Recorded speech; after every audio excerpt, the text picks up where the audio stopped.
Hello, it is, of course, another Tuesday, which, of course, means it's time for another in real life video. And this is yet another ranking request video. We've done sort of a string of a whole bunch here in a row. This will be, we'll definitely take a break after this one, but this could be a doozy. This one could be a doozy. I don't know how long the runtime will be, but nonetheless, this week we have one submitted by a general viewer such as you, and you can also feel free to submit your own requests for rankings or questions, which, like I said, we're going to be doing some questions before too long, as well as perhaps other topical things if they come up. Anyway, this week's comes into us from a general viewer whose username should be somewhere in the lower third of your screen right about now. And they write in asking, ranking every creature in Morrowind when? Which is a lot. There are a lot of creatures. So before we go into picture-in-picture mode, I think first and foremost, we should get out of the way. What is a creature, right? What is a creature? And that is, I would say, any sort of non-humanoid, and I feel like humanoid is even a bit of a stretch, humanoid NPC or entity, right? Typically enemies, typically things that you fight. Sometimes you can talk to them, but oftentimes after you talk to them, you fight them. That would be sort of like, you know, like wildlife, undead, automatons, stuff like that. There are quite a few of them. It would exclude anything like, oh, there's a bandit who is out here who always holds you up outside of Lyle, right? That would not be a creature. That's a guy, right? That's a guy. A decent way of getting an idea of this would be, does it show up? As per usual, we are utilizing some of the tools set forth by the unofficial Elder Scrolls pages, uesp.net, wherein they have listed upon each entry of the game creatures, right? You can click on creatures and then they have little subdivisions of them, right? I think also in game, especially within Morrowind, there are spells that work on creatures rather than humanoids. And creatures covers a pretty wide swathe of entities that exist. Anyway, we'll be ranking all of them, and also excluded from this, although some of these are technically creatures, unique ones, right? Unique ones that appear only as like a specific entity, like if they have a specific name, like, I don't know, like, Karstag would be a creature, sort of, but because Karstag is a very unique creature, we won't rank Karstag because that's a little beyond the purview of this. There are some creatures that are a little bit more special than others, wherein they only appear in very specific areas under specific circumstances. There's others that we are excluding, which are effectively just palette swaps. There are some that we will include that have minor variations in like the model or mesh of the, I don't know, the NPC, right? So maybe one has like a crossbow arm, something like that. Not to get too far ahead of ourselves here. Other ones that we won't be looking at, however, that are similar to that would be the wealth of different skeletons, because there are a lot of different skeletons, like regular skeletons, skeleton champions, whatnot, wherein they're just wearing like different items. You know, their equipment, their loadout is slightly different, but for the most part, they look identical, right? And even then, I feel like some of these are a bit of a stretch, and maybe we could do with like getting them off of here, but it remains to be seen. We'll see. Anyway, at the very least, we can just rank them right next to each other and be like, yeah, these are almost the same thing. You know, these are so close. But sometimes there's ones that have like a small difference, and the difference is everything, right? Anyway, with that being said, we'll do a quick cut here and we'll go into picture-in-picture mode. and we will reveal this enormous list. If you've ever played Morrowind, you know that this is going to be a pretty big one, and possibly the runtime of this is very long. Who can say? I certainly don't know what the future holds. Anyway, see you then. All right, here we are. Welcome back. And I've even shrunk down my picture-in-picture camera a little bit more, and we may need to do it more because, as you can see, there are just so many creatures. There are so many creatures to look at and rank. Should I zoom in even more on this? I could definitely do it. Right, if we want to get an even better look at them, that's possible. Yeah, I guess we can stay zoomed in for now, and then we'll zoom out a bit later. But yeah, Morrowind's got a lot of creatures. It's got a lot of creatures, and like I said, some of them we've consolidated like into palette swaps. For instance, like bear, right? There's several different colors of bears, which you actually can't even see. Yeah, right here, bear. You can't even see it. I may have to move my camera around to like the left or right here. I don't know. This is gonna get a little rough because there's just so many creatures. All right. Well, let's start with something pretty mundane. We'll start with some like wildlife from the core game. And mind you, as well, before we get started, this includes both expansions. This includes, of course, the Tribunal and Blood Moon expansions. There's several creatures added by both of them. And also, these are all pictures taken and used on uesp.net, and hence also why they sort of look the way that they do with the little framing down below. I did that myself, but I figured, hey, we're taken from them. They're little handy-dandy pictures that they use on their lovely wiki. May as well have it set up in sort of their style, right? Anyway, plus up to the old uesp.net, of course. Okay. Now, let's start with something a little bit more mundane, like I had said. How about we begin with Gwar? Gwar, the peace-loving Gwar, right here. The Gwar are super chill. It's got to be said. I absolutely love Gwar. Gwar are part of the wildlife in Morrowind. They look kind of like, I don't know, they look incredibly phallic. They look like a big old dinosaur with an enormous smiling mouth and silly little beady eyes on top of, like, I don't know, like a little disc, right? Their eyeball situation is very wild, right? But they look so friendly. They make such cute little noises. I think they're super iconic when it comes to Morrowind. There are plenty of folks in Morrowind who you will find that use them as like pack animals. They're domesticated in some form, but also you sometimes fight wild Gwar that are a little hostile, a little pissed off. Some of them even diseased in some form or another. But it's gotta be said, Gwar are amazing, right? Gwar look great. They're super cute. I think they're one of the more iconic parts of Morrowind. They're just incredibly cute. There's lots of fun little books and stuff about them here and there. I love Gwar. Gwar are good. I think Gwar probably deserve to be S rank, I feel. This is going to be another situation that's going to be tough with this, is I really like Morrowind a lot. So it's going to be a bit of an internal battle for me to not rank a whole bunch in either S or A, but we'll make an effort. We may have to adjust some post-mortem, so to speak, post-rankum, but it'll be a little touch and go. All right. How about more creatures that are occupying the sort of like wildlife? How about the two Netch? There are right here, Betty Netch and Bull Netch, sort of a domesticated animal once again. People herd them around for their Netch jelly. They also breed them, the Bull Netch and the Betty Netch. I feel like the names are decently self-explanatory, right? And if that didn't help, well, the Bull Netch, it looks like a big flying ball sack with tentacles coming off of it.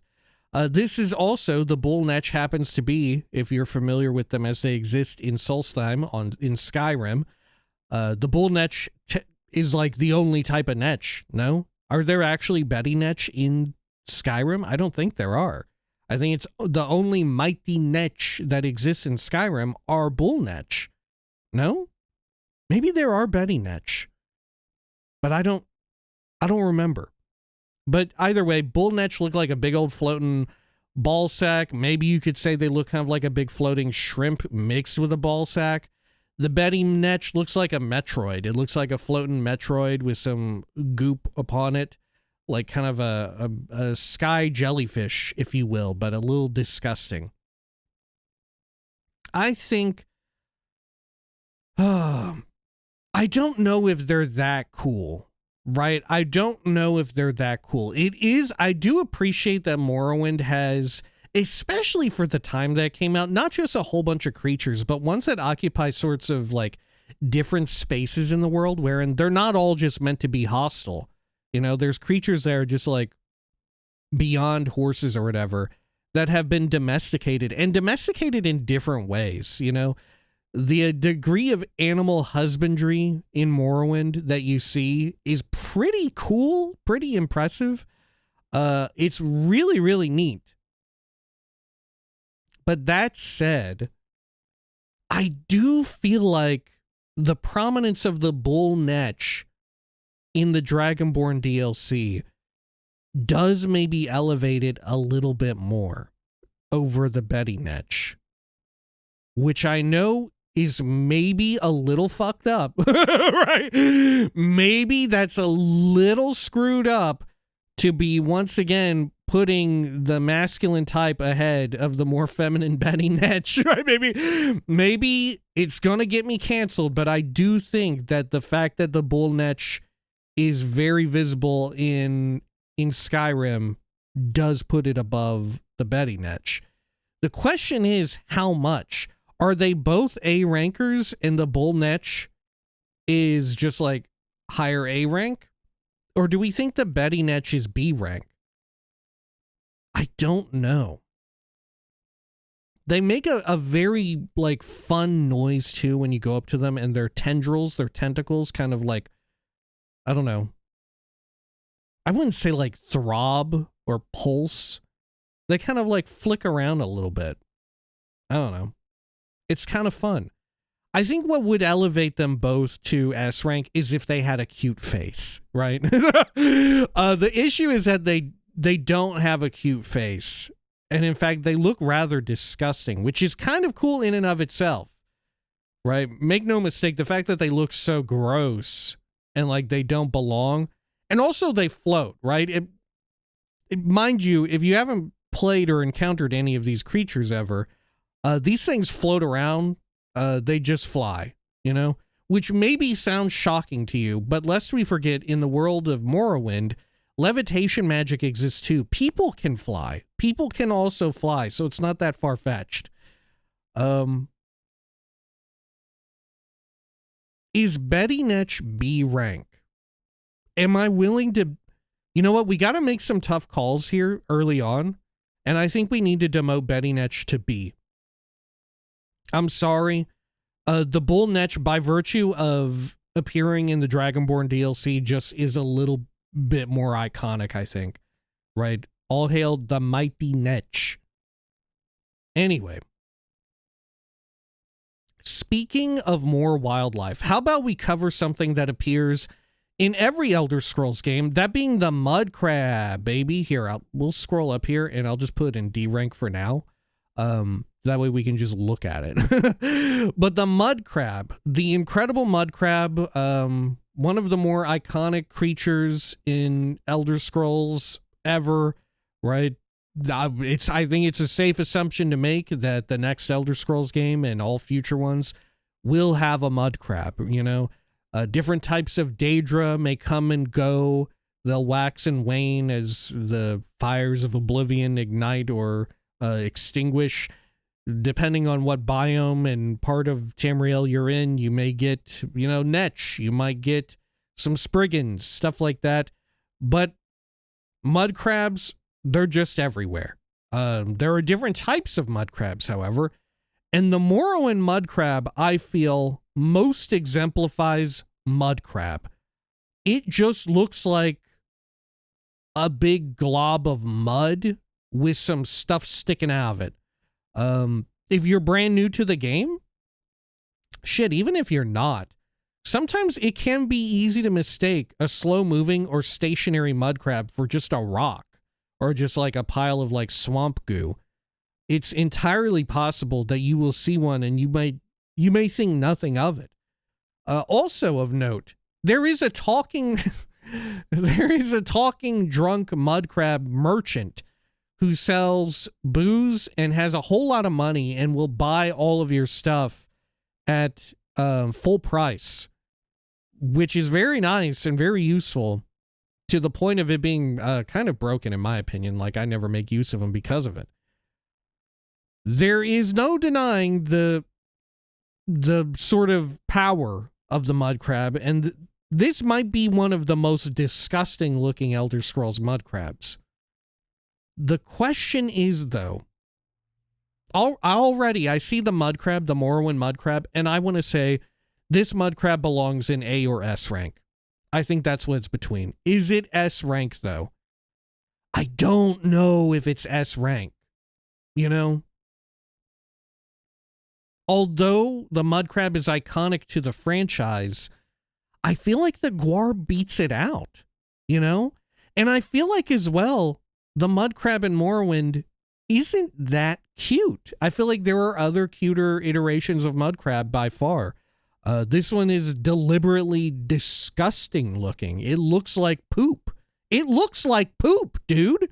Which in some cases makes it kind of cool. And I think that cements it in A rank. The poop cements itself within A rank. A rank mud crab. There you go. Okay, let's get something else from the natural world. How about another weird little freak? That's right. Here, can I just move it like that? Yeah, perfect.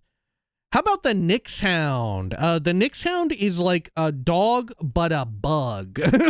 It is one of those common, like, early to mid-game enemies. Once you start getting Nyx Hounds spawning in places rather than like just cave rats, you know, oh, I'm about mid-game now as far as my level range is concerned. And then you're just gonna keep fighting them forever, every so often. But the Nyx Hound here, I should probably have the Nyx Hound on screen here. The Nyx Hound has like this sort of greenish, like drab olive exterior. I think it's like a chitinous shell.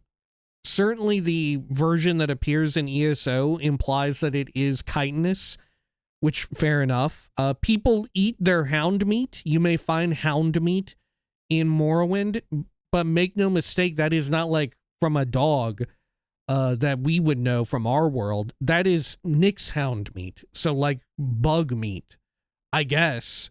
Or I assume that these are bugs. I assume that they are big old bugs. They don't have like a proboscis, but they do have like a little mandible, you know, sort of like a beetle. I think that they're very disgusting looking. Their one redeeming quality, for the big redeeming quality of the Nyx Hound, is that it has these stupid little eyes, these like orangish red eyes that are just like popping out of its head, like it's seen a really hot lady and its heart is like beating out of its chest. The Nyx Hound is like, hello, nurse, and it's going awooga, awooga, and the Nyx Hound is super into it. That I think is very funny. It does have something of a face. But otherwise, they are kind of disgusting. Even the way in which they move looks kind of gross. Am I wrong that the Nyx Hound looks kind of disgusting when it goes around? I feel kind of bad because I'm starting to lean toward like one to put in B rank, but I don't know if it's quite an A rank creature. You know, it's a little too disgusting and not in a fun way, right? Like the way in which the chitin or the flesh of it or whatever that is, its hide appears.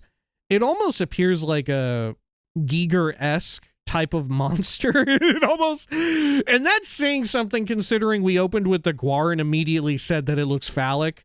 But I think the Nyx Hound is maybe a little bit more Giger-esque. Its big redeeming quality, though, is its stupid, like, eyeballs, you know? And there are bugs that have eyeballs that have like popped out of their head or whatever, and they're constantly going awooga awooga because they've seen you. Because they've seen you and they think, oh, you're just so lovely.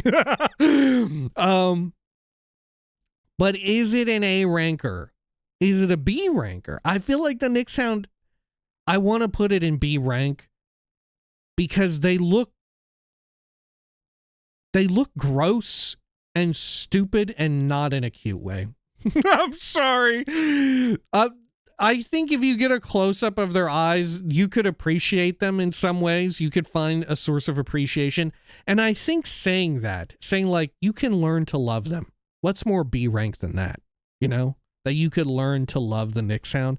I think that cements it. That locks it into B rank. Okay. Speaking of disgusting looking creatures, speaking of disgusting freaks, monsters, how about the Elit? This thing looks so stupid. I hate the way the Elit looks. I'll just say it right now. This is going in one of the lower ranks. How low does it go? I don't know. The Elit is just a big walking mouth. How does its body function? How does it function? How is it alive? How do they live? How do they survive? I don't know. They just got like 2 big legs, some fucking nasty feet, looking like a weird ass dinosaur creature again, with just a gigantic mouth. Where are its eyes? This is an issue that I have with Elit. Sometimes, and very frequently, I think I know where its eyes are, but also at the same time, sometimes I wonder, are these actually its eyes, or are these like nostrils? You know? Am I looking at its nostrils, or am I looking at its eyes? Does it even have nostrils? Does it have an asshole? How do they poop? You know, it's got such a big mouth. How does it digest? How does it poop?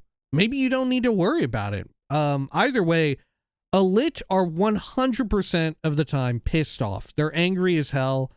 They always seek to kill you. And I feel like when you're traveling out in like the northwestern sections, like around the West Gash region and such, you tend to encounter an Elit. And I feel like most of the time, they're diseased. No, they're often diseased. And that's probably to do with level scaling, right? Because the higher level Elits are going to be like blighted or diseased. But they also, if you just look at one, you're like, yeah, that of course that's diseased. You know, I'm surprised that there are any that aren't diseased. Look at them. They look disgusting. They look like they eat poop. They look like they just eat anything. They'll eat like garbage. I'm not surprised that it's diseased. I think Elit...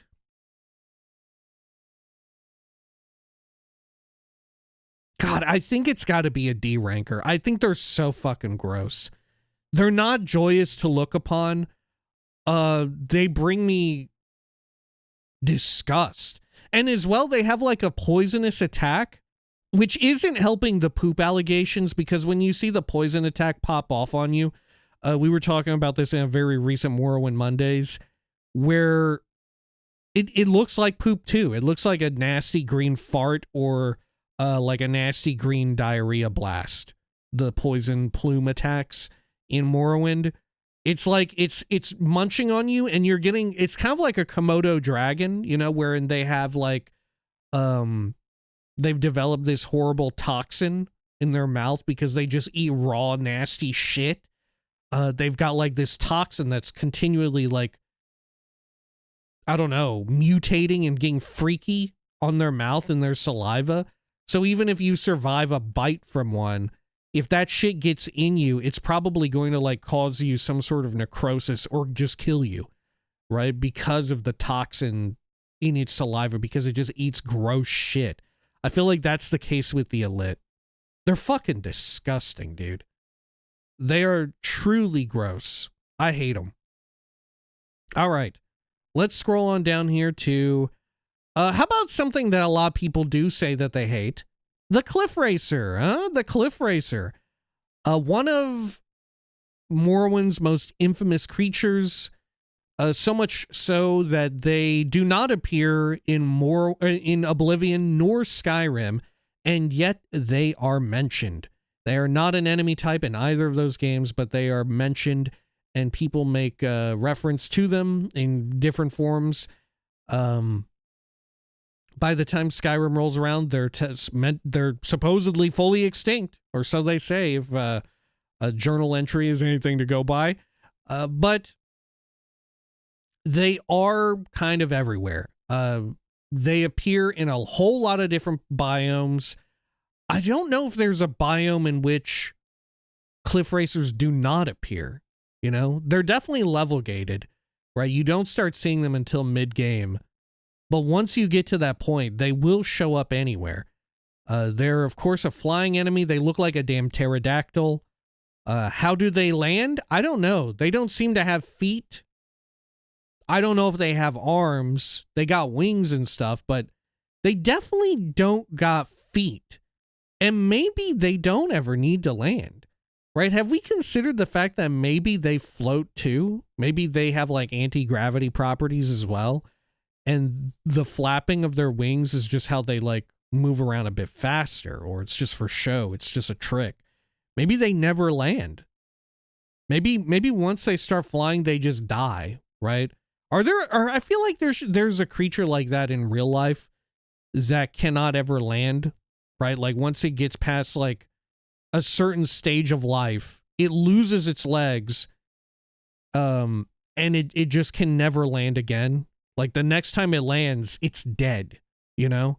I feel like something like that exists. Maybe like a hummingbird. Like, do hummingbirds have legs? Surely they do. Surely they do. I don't know.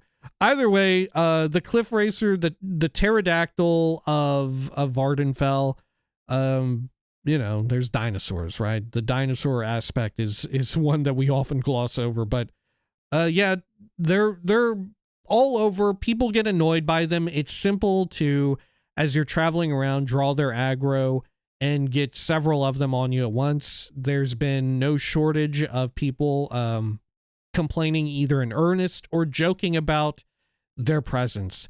And to that, I have to agree. Yeah, they can be kind of annoying, but they're not too bad. If you're a brand new player, it can suck because you don't really know if you're landing a hit, if you're like hitting their hitbox or not. If you're wielding melee or like an on-touch spell, because you're not sure if like, okay, am I physically hitting the hitbox and I'm just missing the attack roll and thus my attack isn't landing? Or would I have landed the attack roll, but I'm simply not hitting the creature, you know? More often than not, I feel like it's the former. But regardless, I think there's no denying that they're absolutely iconic, and for that, they're S rank. Right? I think despite all of the infamy and despite all of the dread associated with the Cliff Racer, they're one of Morrowind's most iconic creatures. Like I said, they're mentioned even in games in which they do not appear. That is how wild they are. People have literally sung songs about Cliff Racers. I think they're too iconic. The Cliff Racer is absolutely iconic. It is part of the Morrowind experience. There are literally like videos. They're like, yeah, this is the Morrowind experience. It's like someone running from 5 million cliff racers or whatever, right? It's, if anything at this point, it's overwrought. It's overplayed. It's a joke that everyone sees coming. The punchline, you can see it a mile away. And yet the cliff racer maintains iconic status and thus I think is deserving of a spot in S rank. Okay. What's another wildlife creature? How about the Kagudi? Something which I feel goes hand in hand with the Elit. If the Elit is disgusting, I feel like the Kagudi has some redeeming properties. And a lot of that is owed to the fact that the Kagudi is vaguely resembles a Triceratops, right? There are Triceratop portions to it. It has like this tougher hide or like armor plating. I don't know, kind of like an armadillo or something like that. But it has like this headdress, this shit like fitted onto its skull And of course it's got a big skull because this is another creature which is almost, not entirely, it's got a bit more of a body and they have like a tail, but it is borderline another giant mouth walking around on two legs. It's wild that there are two of them that exist in the game. And similarly, it is kind of wild how little lore there is in the game about them, right? Like, I've remarked on this before, how a lot of the weird creatures that exist in Morrowind, some of them get a whole bunch of exposition, right? Like if you can go and talk to people about Bull Netch and Betty Netch, and people will just drone on and on telling you about like herding Netch, Netch jelly, stuff like that. Hardly nobody is ever talking about it, Nyx hounds or Kagudi. Apologies as well if this is not how you say any of these. Such is the way of Morrowind, right? Is it Kagudi? Is it Kagaudai? Kagaudai? Could be. Who knows? But Kagudi are, honestly, I kind of like them. I find them way more endearing than the Elite, which I find absolutely repulsive. The Kagudi at least seems like a real creature and not just like the drawings of a child, right? The Elite is reminiscent of, if you've ever seen stuff like this, where like a child has drawn a picture of something and then a very skillful artist comes by and they're like, yeah, I'll just turn this into a real thing. This is the concept. I'm about to make it reality, kid. I'm going to turn your dream into a fully realized vision. That's the Elite. A kid just drew like a big old mouth, like those toy chattering teeth, you know, that the Joker is always using to piss off Batman. A kid drew some of those, except with big legs on it, you know, kind of like the sexy leg hook, fish hook creature from Toy Story, right? Honestly, the Elite is like one of those creatures, one of those like monster toys that Sid had in Toy Story 1. But the Kagudi is a more natural version of it. I feel like it's more tame, it's more mellow. They're kind of chilled. They're kind of beautiful and majestic in a way. You know, I appreciate the Kagudi a lot more than the Elite. It seems plausible, like a creature that could be alive, you know? I look at a Kagudi and I think, now there's a creature that has an asshole. Thus, I think it belongs in B rank. Okay, what else have we got here that resides within the natural world of wildlife that isn't a bug, right? We will get into bugs. There are a lot of bugs, right? It's an Elder Scrolls game. Of course there's bugs, huh? Okay, how about rat? How about rat? Oh, rat. Where would we be without rat? We've talked about disease-carrying creatures as well. Rats also carry disease. Rats are in a world of fucking dinosaurs and big-ass bugs and crabs that look like poop. Rats are shockingly normal to exist in the baseline core game. You run into a rat and you're like, okay, I know what to expect. Maybe the crabs are a little weird, right? But here, there's a giant rat, you know? Fantasy role-playing game 101, giant rat. I'm going to beat up the rat. Maybe they're kind of cute. Maybe they're a little dangerous. They get you a little poisoned. There's at least one iconic quest involving some rats and a pillow collector, hoarder, if you will. In that sense, rats are a little bit more elevated. It's got to be said. But they are a little banal. They are a little banal in the sense, but at the same time, rats being so basic in this world of extreme like creatures, of bug creatures and dinosaurs and poop crabs, I think the rat being just a fucking regular rat is so stupid and ridiculous, right? I think it's so fucking funny that there's just normal ass rats. You know, they could have had like the rats be like bug rats. You know, they could have done that. They could have had them be like little dinosaur rats.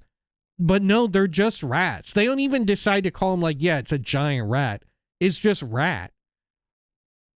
It's so dumb. I love it, dude. I guess in a way, like, the other version of rat would be Quama Forager, right? If you see rats, you fight a rat, you fight a mud crab, and then you see a Quama Forager and you're like, what the fuck is going on? Maybe that's when you start to realize that things here on Vardenfell, we do things just a little bit differently. But not in the case of the rat. The rat is super normal.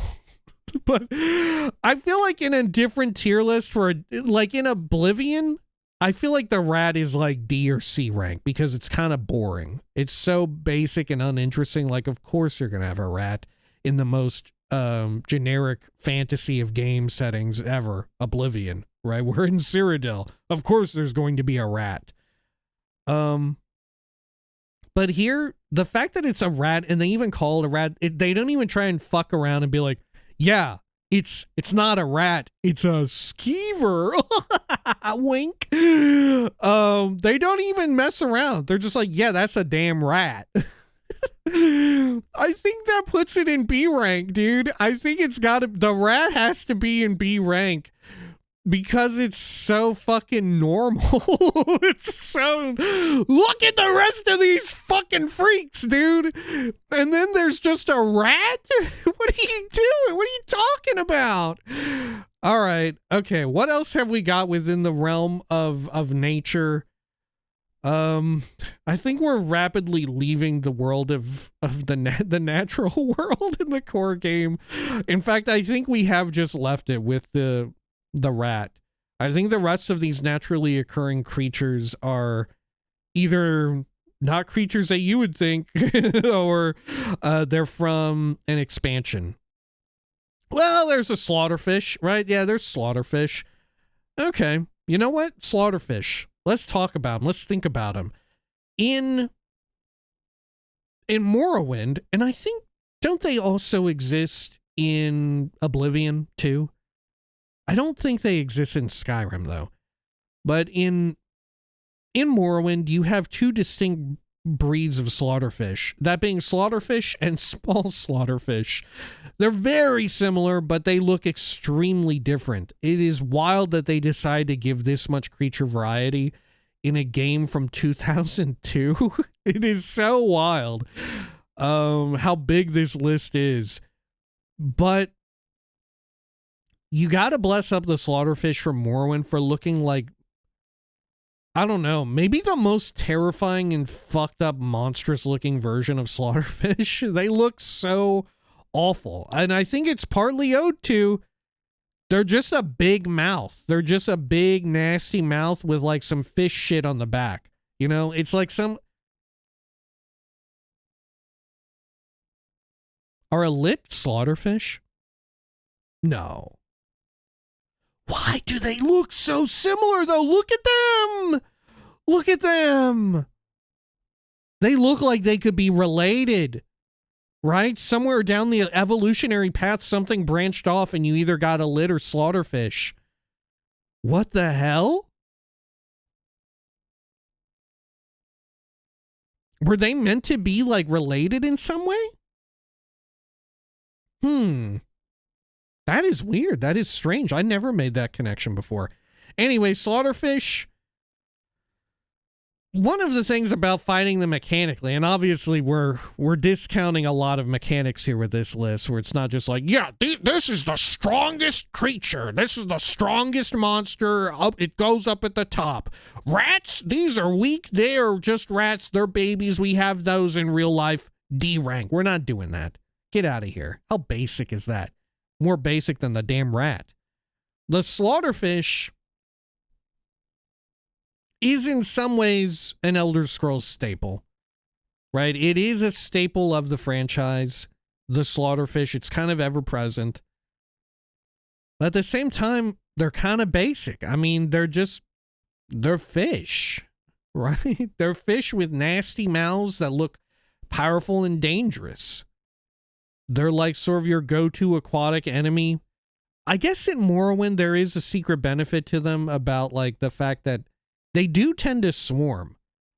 People joke about the fact that you can aggro a shitload of cliff racers at once, and that's kind of fucked up and terrifying. It becomes an iconic part of it. What people don't talk about so much is if you go swimming around long enough, even early game, which maybe you're not so good at swimming quickly in early game Morrowind, but if you go around enough, chances are you're going to get 3, 4, 5 slaughterfish on you at once, maybe a small slaughterfish thrown in. That is kind of fun. That is kind of scary as well. The ability to just garner so many of these enemies on you to where they could wipe you out easily enough.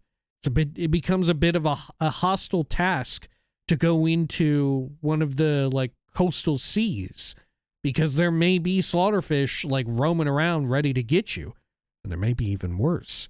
But I feel like maybe that keeps slaughterfish out of D rank. I'll put them right there.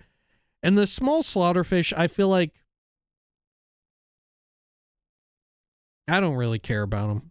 I feel like I'll just group them together with the regular slaughterfish. C rank. It is cool that there's some enemy variety and all of that. I do appreciate that, you know, variety is the spice of life and whatnot. But at the end of the day, I mean, like, who cares? I'm not in the water that often. And there's other forms of aquatic variety that are far more intriguing, right? Which I guess, you know what? We ought to get to it. Something that may be mistaken as, like, this sort of unintelligent or of lesser intelligence creature, such as a slaughterfish, such as a rat, such as most mud crabs. You may think at first blush that that is the Dreg, right? But anyone who knows Dreg can tell you that is far from the case. Dreg are actually pretty damn intelligent, up to the point of being like, I think they're on average, they're more of a as far as like threats, as far as like on the measure of the like spectrum of sentience and sapience, Dreg I think are above goblins, right? I think you could make an easy case for a Dreg being on par with humanoids, you know? I think Dreg are up there with them, no? Dregs are terrifying monster crabmen to look at. They look scary as hell. When you find one for the first time, you're like, holy shit, I never want to be in the water again. They are powerful. They have valuable waxes. There is at least one famous one, the Ruddy Man. They also have really wild lore, but it is hardly ever explored in the game, right? Such as the Curse of Morrowind, wherein there's such amazing Dreg lore, but you don't really get to see or witness much of it whatsoever. And thankfully, you know, there's like incredible mods like Tamriel Rebuilt, which give plenty of spotlight to Dreg, which is very deserved. But in the core game, they do kind of suck, but they look so cool. And I feel like the existence of the Ruddy Man maybe elevates Dreg a bit too, you know? Which the Ruddy Man looks identical to just a regular Dreg. Yeah, I think Dreg are kind of neat. I think they're kind of neat. Just like crab people mixed with squid octopus. You know, if you're only familiar with land Dreg, you'll think of them as like, they are just crabs. But Dreg in Morrowind, there are no land Dreg in the core game, unmodded. They exist as like aquatic enemies. They have like squid or octopus like tentacles, and they go around underwater, and they have this sort of haunting visage. They look terrifying. They look so scary and stoic in a way, to where it kind of creeps me out a bit. I think Dreg are like A rankers. Yeah, I think Dreg belong in the A rank. All right. Oh boy. what next? We got Dreg dealt with. How about we move into like some Dwemer stuff, right? We got the advanced Steam Centurion right there. Where is the regular Steam Centurion at? Is it here? Did I forget it? No, it's just a little bit more grayscale. Okay. Which the difference between the Steam Centurion and the advanced Steam Centurion, this is one that I debated including, and honestly probably shouldn't have had them both here because they are so extremely similar. The main difference is that this advanced Steam Centurion is bigger. And in fact, correct me if I'm wrong, but maybe this image of the regular Steam Centurion is also an advanced Steam Centurion. I'm not sure. Right? Isn't the like wrecking ball hand kind of unique to the advanced one? Anyway, the advanced one appears only in or only if you have Tribunal installed, which in this day and age should probably be everybody, right? They will appear in the base game if I remember correctly. They also appear in the Tribunal expansion areas, of course, but they are sort of the progenitor, at least within like the realm of 3D. I don't know if they exist in the 2D games, Steam Centurions. For all I know, it's pronounced Kenturion, but I think in Skyrim land, and when you hear about them, they do say Centurion. Either way, if you're familiar with Steam Centurions as they exist in Skyrim, they look way more formidable and they look way cooler.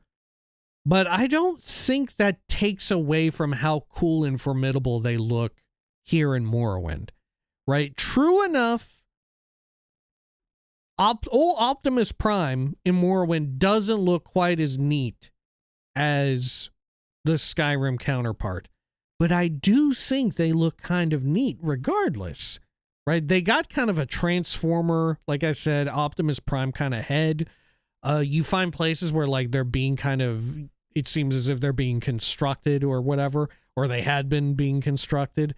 I like them a lot, and they make a very comical death knell where when you kill them, they just kind of like immediately go stiff and just fall over. They like fall on their face, they pratfall. And there's like a clank. There's a clunk noise. It's very similar to that stupid robot that fucks up on the stairs in RoboCop. You know, like the stop motion claymation, I think. Robot from old school RoboCop. You know what I'm talking about? I forgot what it's called. But they are pretty funny. They're all right. I do like them.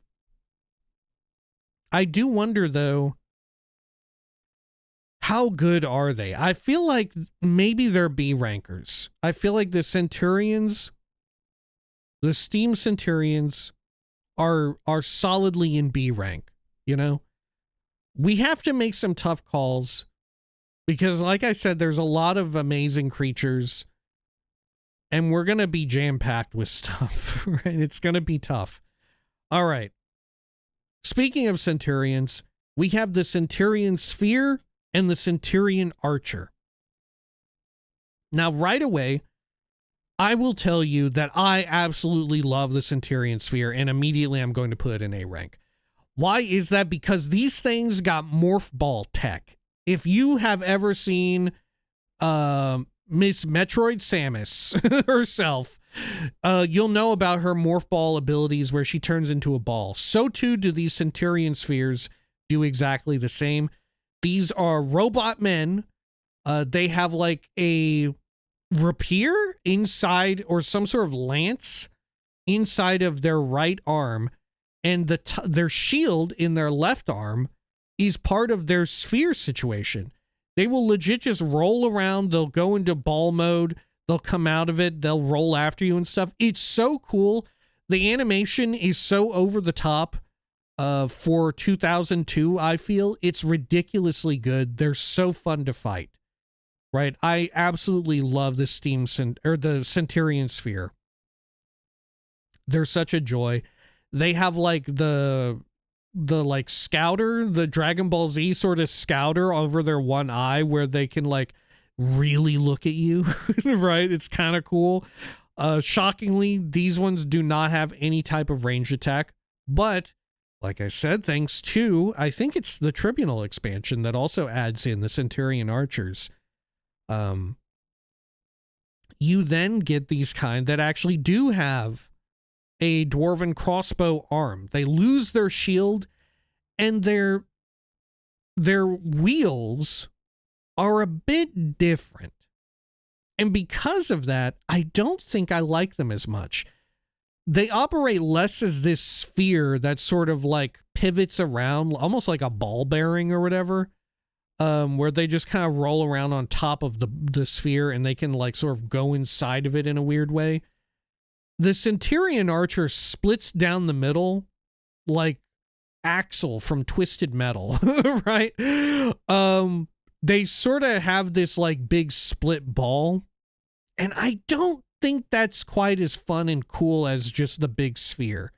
You know, it's a little bit more within the realm of like, this is a believable machine, you know? And because of that, the sort of fantastical nature of it is maybe lost. I do like them quite a bit. They're probably higher up there. You know, let's adjust some of these around a bit here. Yeah, do it like that.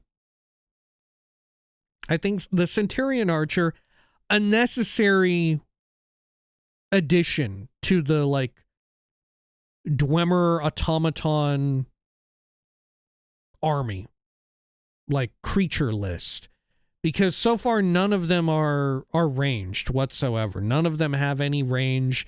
They're all melee units, and you would think that they would be shooting stuff, given the technological advances of the Dwemer.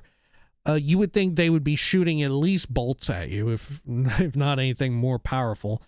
But alas, I don't think they're as cool as the Sphere, right? That simply because of the animations of the Centurion Sphere, I just enjoy it more. Yeah, they still have like the Sphere situation going around. They roll around and stuff like that, but it just doesn't hit the same. You know, I love the fact that the regular Centurion Sphere has the shield that also doubles as part of the sphere. You know, I love that. That's so fun. All right. Let's hit up more automata, at least in Dwemer make. And where is our Spider Centurion? Where is that? It's probably another one that's a little bit too grayscale for its own good. Is it Centurion Spider or Spider Centurion? Centurion Spider. Here we go. So the Spider Centurion, although it is present in other games, although it exists like in Skyrim, the ones in Skyrim are super fun to fight because finally you get like ragdoll physics, you know? You get to like shoot them with lightning bolts, fireballs. You bash them with a hammer. They go crashing around, exploding everywhere. Some of the little legs break off. They are so much fun to fight, you know? It's not too dissimilar of what makes fighting a skeleton enjoyable, especially if you have like a hammer. You send the bones flying. You hear the noise of them like flying around, crashing everywhere. Obviously, in Morrowind, we had some technical limitations. We didn't have like full ragdoll physics on when we killed enemies and all of that. Didn't exist. It was amazing what we did have, but we didn't have that. However, these are so disgusting, right? The Centurion spiders have like this gas bag on them that seems almost flesh-like, which really ups the ante and making them seem so damn gross. Is this like deflatable / inflatable airbag on the top of them, which in some ways mimics like a spider's big ass, you know? And sometimes, right, if a spider dies, sometimes its ass kind of like deflates or whatever in a weird way. I don't know. But it is very much like a spider. The one catch, though, with the Centurion spider is that, of course, spiders have 8 legs. You know, that's like a big deal with them. And the Centurion spiders seem to only have 6, unless you count their little mandible legs up front that they use. I do prefer fighting, and I do think I prefer the look of later Centurion spiders, but there's no denying that there's something uniquely disgusting and fucked up about the Centurion spider as it exists in Morrowind. And because of that, I think they're actually A rank. I think it is kind of cool when you kill them too and their butt like deflates. That's kind of fun. I kind of like beating them up and deflating their ass. That is kind of cool. All right. Do we have any more automata that are Dwemer and make? I don't think so. I don't think so. All right. Well, Ancestor Ghost is right here. Fuck it. Let's head over into the realm of the undead, of which there are, of course, quite a few of in Morrowind. The most basic of them is definitely the Ancestor Ghost, which is just like a floating spooky ghost. They kind of suck. I think the Ancestor Ghost is exactly what you would want. You know, it looks like a spooky ghost.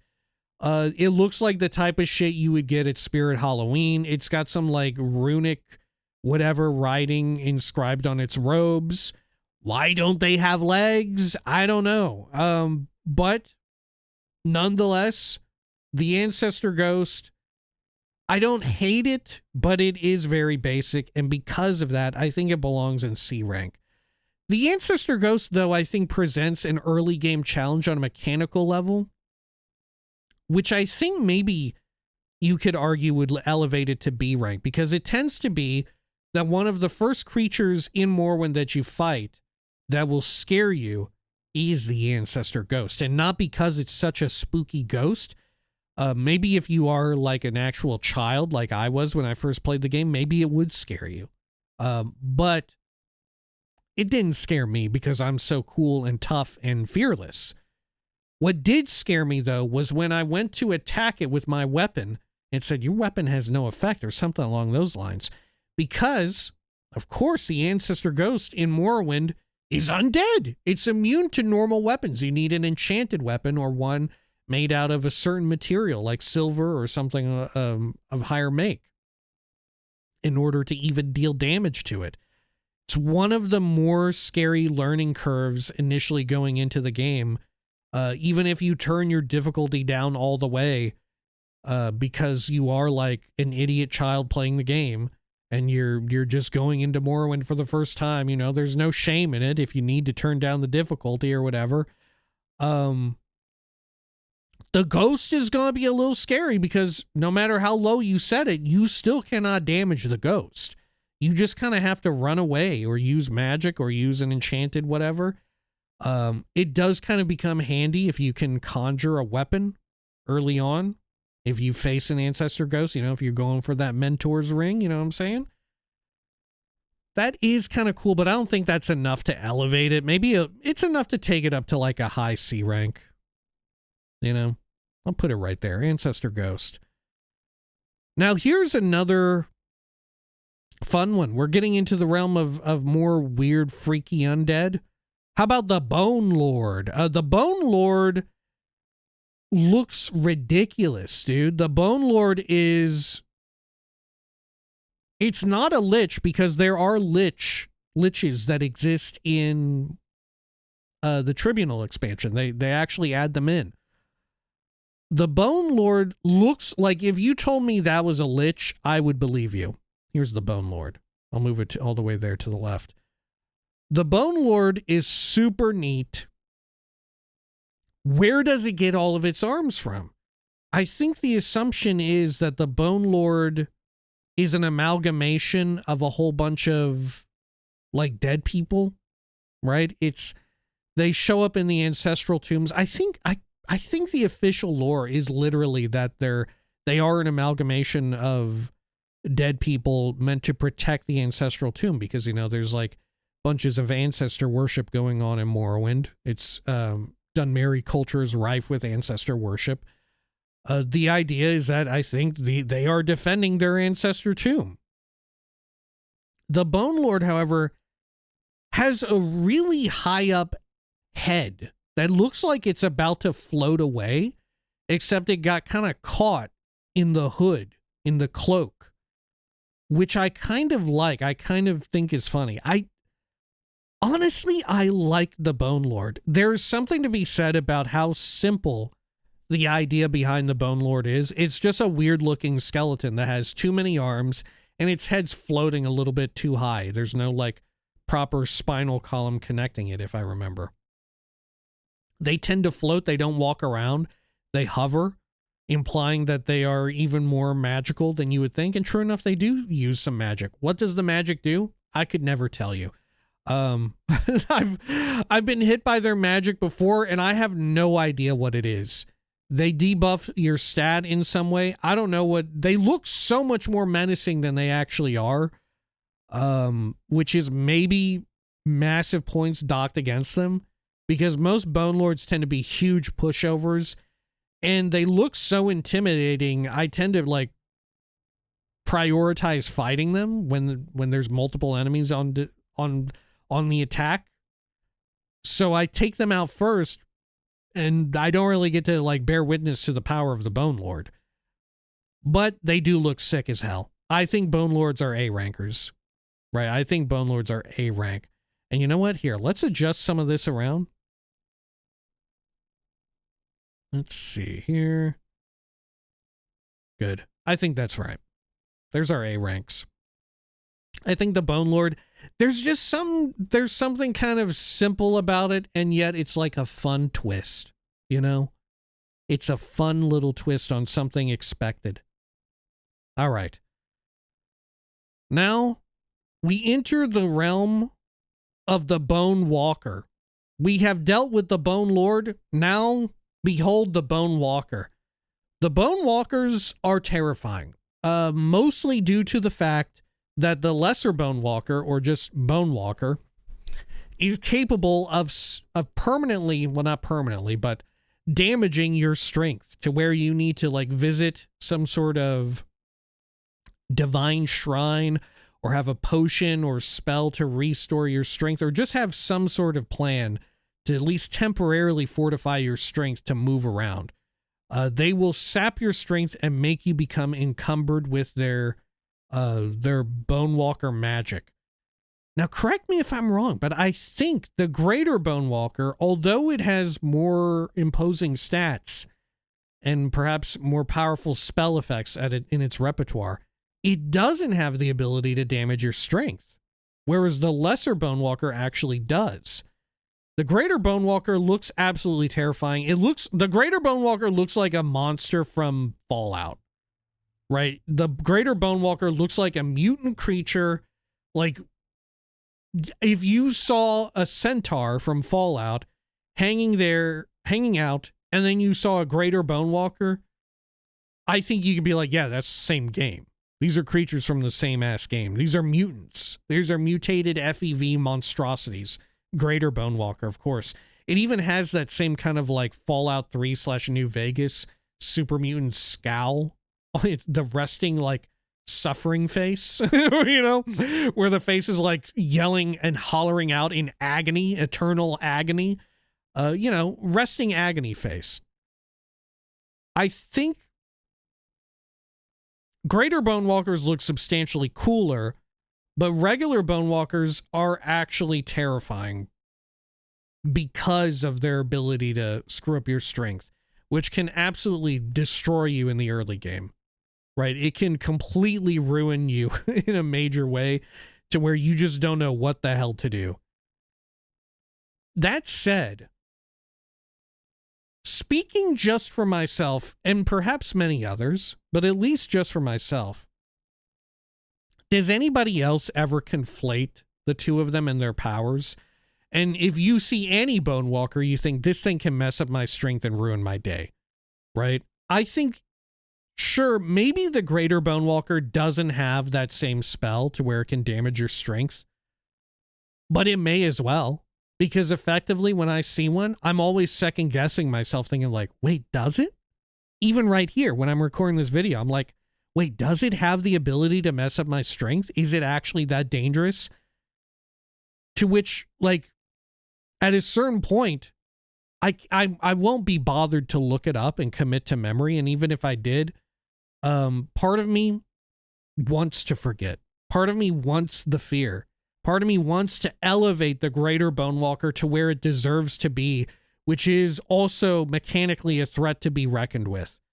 What's also rough about these is that it tends to be that when you're fighting necromancers or wizard lords, they tend to summon these as well.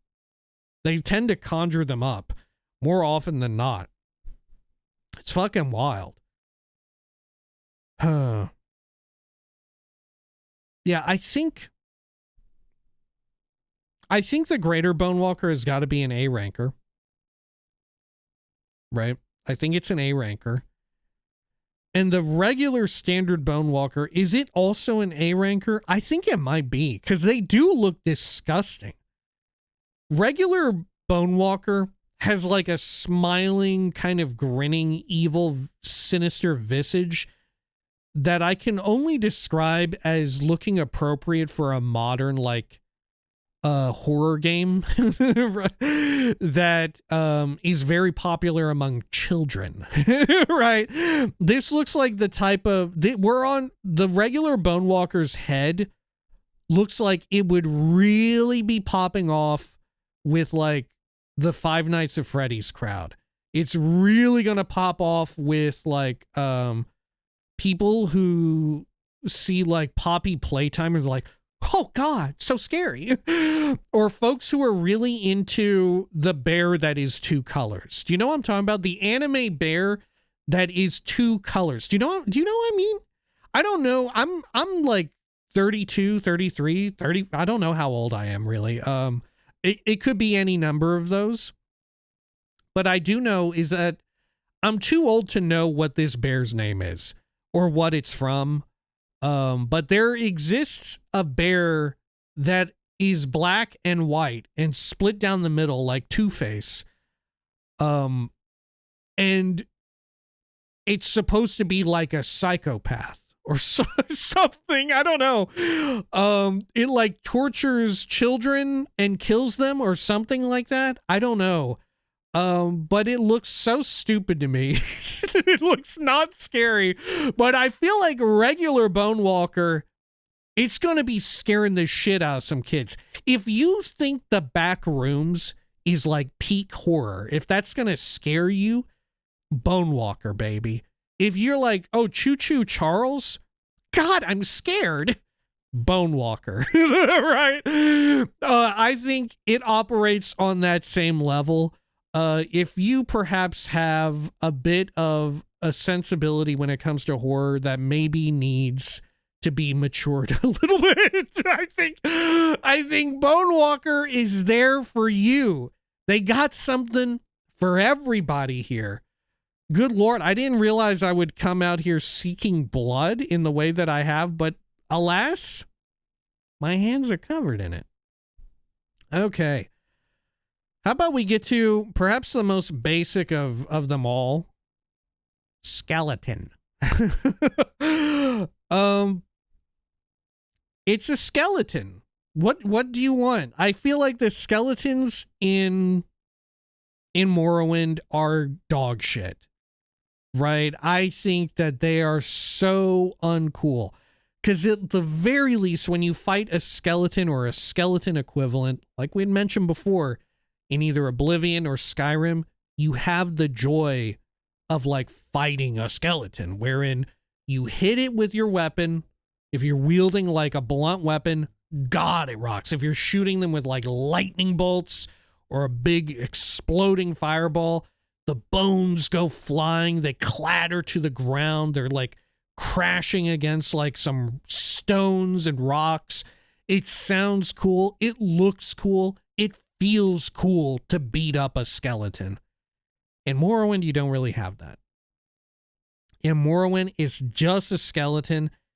When they're just hanging out, I guess they sound kind of cool. They sound like a creaking, croaking skeleton guy. But otherwise, I don't really care about them. They're so basic of an enemy. There are a lot of different variations of skeletons. I think I alluded to this before. There's like skeleton champion, skeleton hero, skeleton archer. And of course, you know, they got like different equipment. Sometimes, one's got an iron shield, one's wielding a two-hander. Who cares? Regular skeleton, it sucks. The best part of fighting a basic ass skeleton, the charm of the skeleton, is when you kill it and how it like explodes and shit goes flying everywhere. That is so much fun. And that just doesn't happen in Morrowind, right? A limitation of the times. And yet, it is kind of a necessary evil to have a skeleton just walking around, you know? It's necessary, and they make for easy, what would you even call it? Would you call it a palette swap? I don't know, but like alternative enemy versions, you know? Like they're easy to scale up and be like, this is skeleton. This is skeleton champion. You know, it's simple enough. They make for decent fodder, I guess, but they're not terribly exciting, are they? Okay. How about we get into stuff that isn't undead, but is blighted? Something kind of unique to Morrowind. That being like Corpus Blight Ash monsters. Tied to the ongoing blight disease, the Corpus disease, the main story quest of Morrowind, where it's sort of this weird, freaky, eldritch horror situation going on. Is maybe the best way to describe it. Something old has awoken. It is using some sort of divine power to sinister ends. People are becoming tumescent in the case of the Corpus, in the case of the lame Corpus. I think the lame Corpus looks super cool. I absolutely love the lame Corpus. We're talking about lame Corpus. I think it rocks. They're wearing pants. It looks like they're wearing like common pants that you would find. The only critique that I have about lame Corpus is that they're meant to be a humanoid that has been infected with Corpus, and thus they're like mutating out. The divine disease is taking hold of them. They're getting like filled with pus and tumors. They got Corpus weepings, Corpus meat chunks. They're getting all like devolved. You know, they're mutating in this sickening and terrifying way. I think it's really horrifying. I think it's really fun. I like it a lot. They have excess strength. They're meant to, the way in which people talk about them, they hype them up maybe too much. And like, yeah, they're so powerful. They have inhuman strength. You yourself get infected with Corpus, and thanks to like old hat exploits and stuff, you can very easily like crank your own strength stat way through the roof during the main story quest. It's really fun. The lame Corpus, super cool. Like I was saying, the main critique that I have is that although they're meant to be humanoids that have been infected with a divine disease, there's really just one variant, you know? I understand that it would take a whole lot of art assets and stuff to make like different variations, and there's maybe good reason canonically to not have lame Corpus that look like Dunmer. I think you could easily get around and be like, yeah, this one is Dunmary. Like they just so happen to catch the blight. They carry the divine disease. But I understand that as far as Dagoth's like whole, ideology of being like a ethno-supremacist and ethno-nationalist, it does make sense that this is some sort of human. They're obviously not some sort of Mer. I feel like them being Imperial is perhaps the most fitting. Like I said, measured against Dagoth's whole situation. But I kind of wish there were more variants.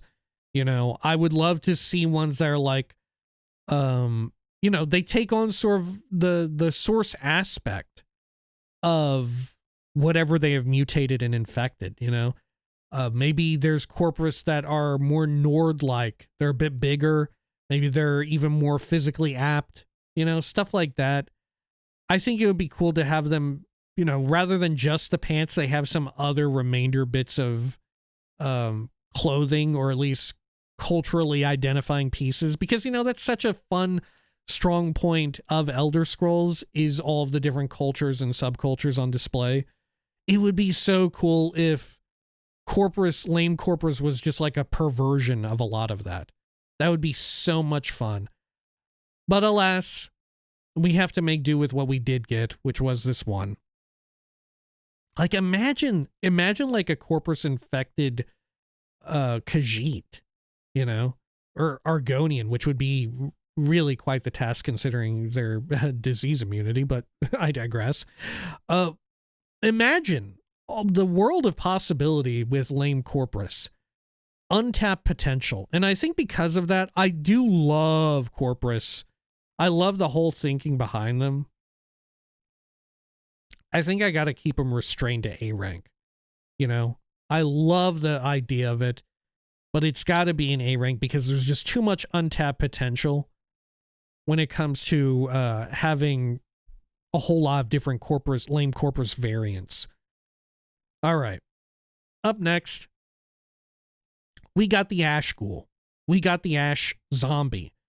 We'll start with the Ash Zombie, which is, of course, a more pitiful version of the Ash Ghoul. Notably, they have not as much clothes. they are a bit more naked. These are people who have fully bought into Dagothar's dogma, either through like willing acceptance or they've been indoctrinated, the dream's going out, the sleeper has awakened. It's terrifying stuff. But they have no face or head. And this is something that I've talked about before, how the physicality of them is not ever fully explained.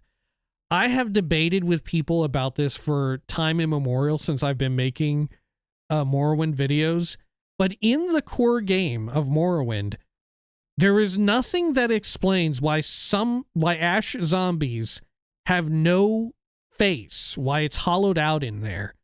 And there's nothing explaining why Ash ghouls got like a snoot trunk in there. You could maybe suppose that because they're a hollowed person, they don't think for themselves. They can't see for themselves. They witness divinity. They had to carve out their own eyes or whatever. You could gesture in any sort of direction with this.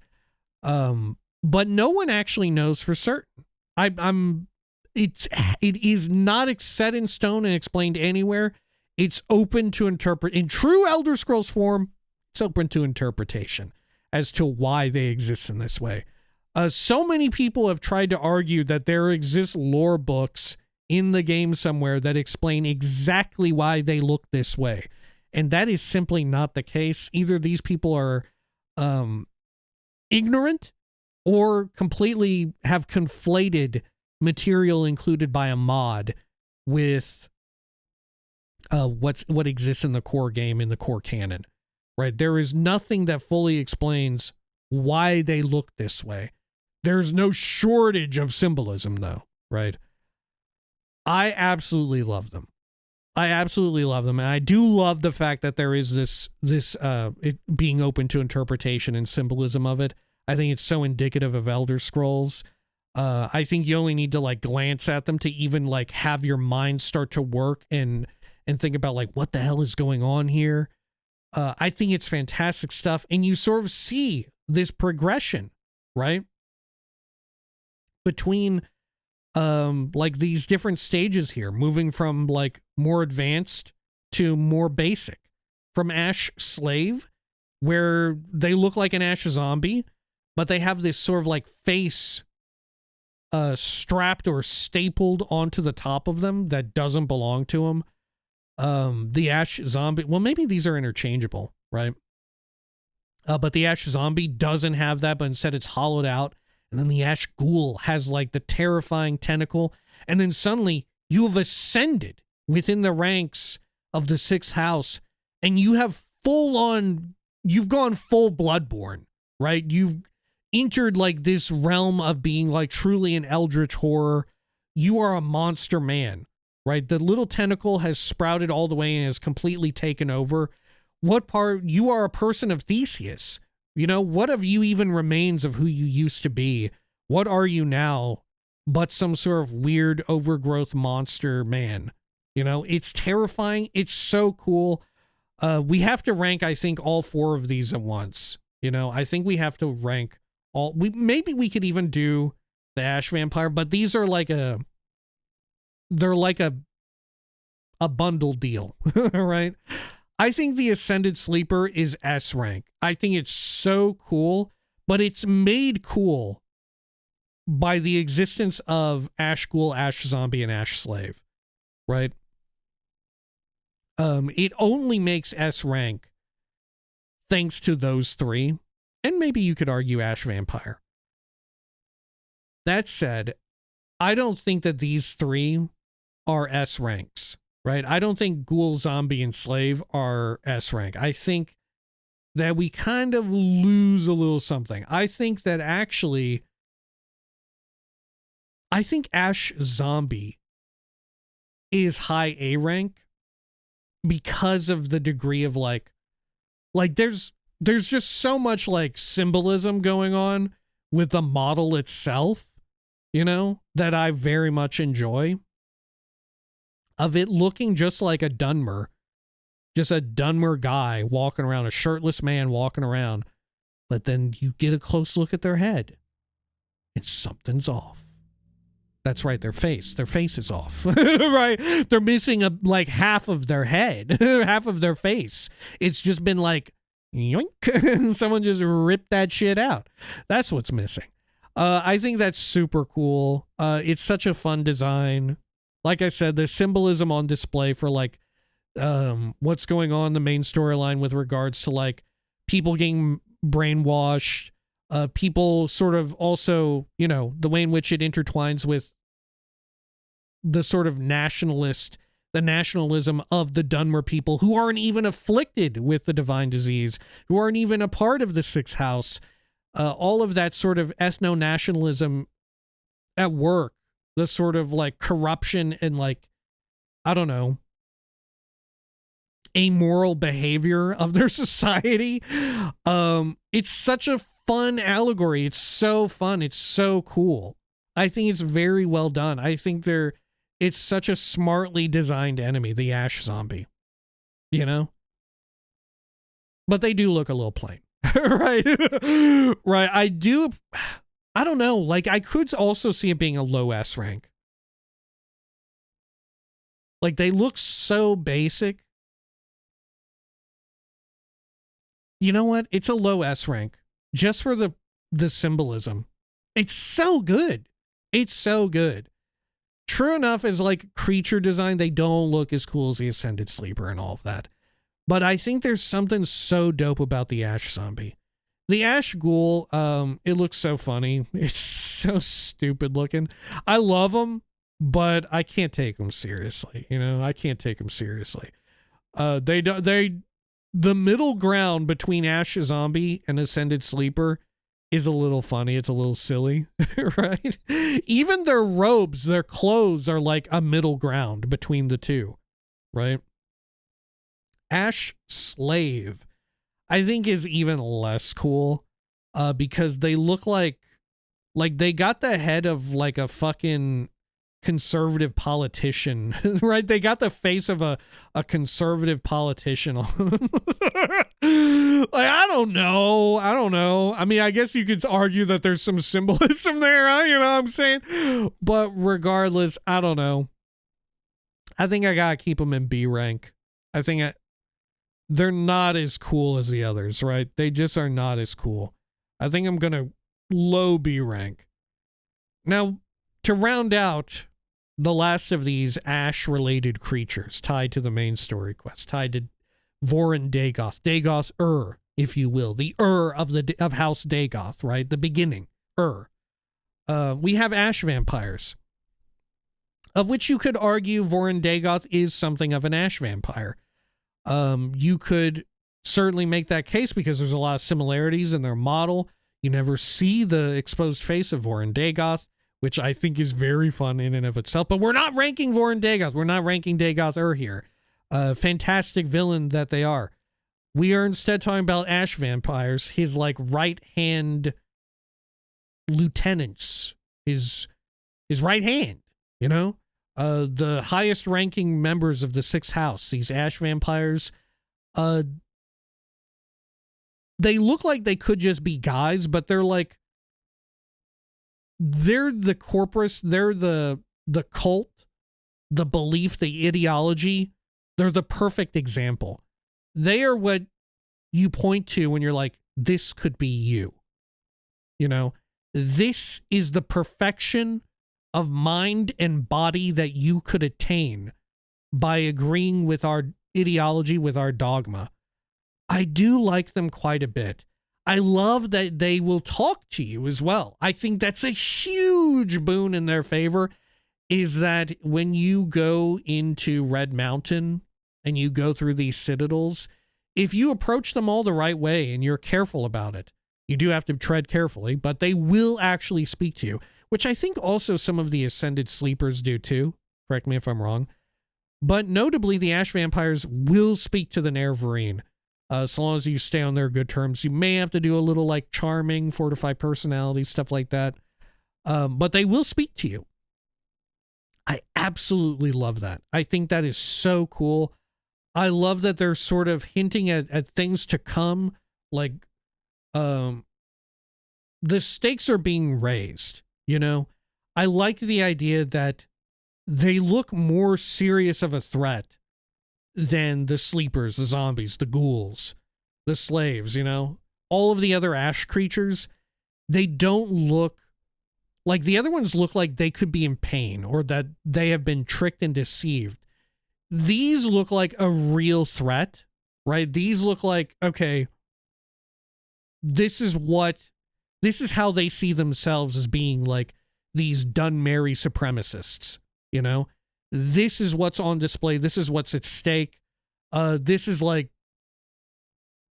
despite all of the fuck ups and them messing with a divine magic that is beyond their control, a few of them have attained this form, you know?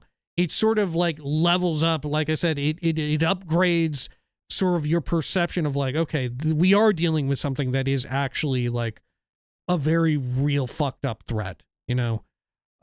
It's not just spun out of control in that way, but some of them have managed to like pull in the reins, as it were.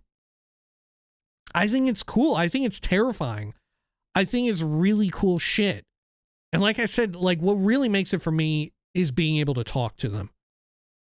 And the way in which they interact with the Nerevarine is very good too, in which they still, to the end, have an interest in trying to coerce you and trying to pull at your past, you know, at Saint Indoril Nerevar's past with Vorin Dagoth, friend, maybe lover.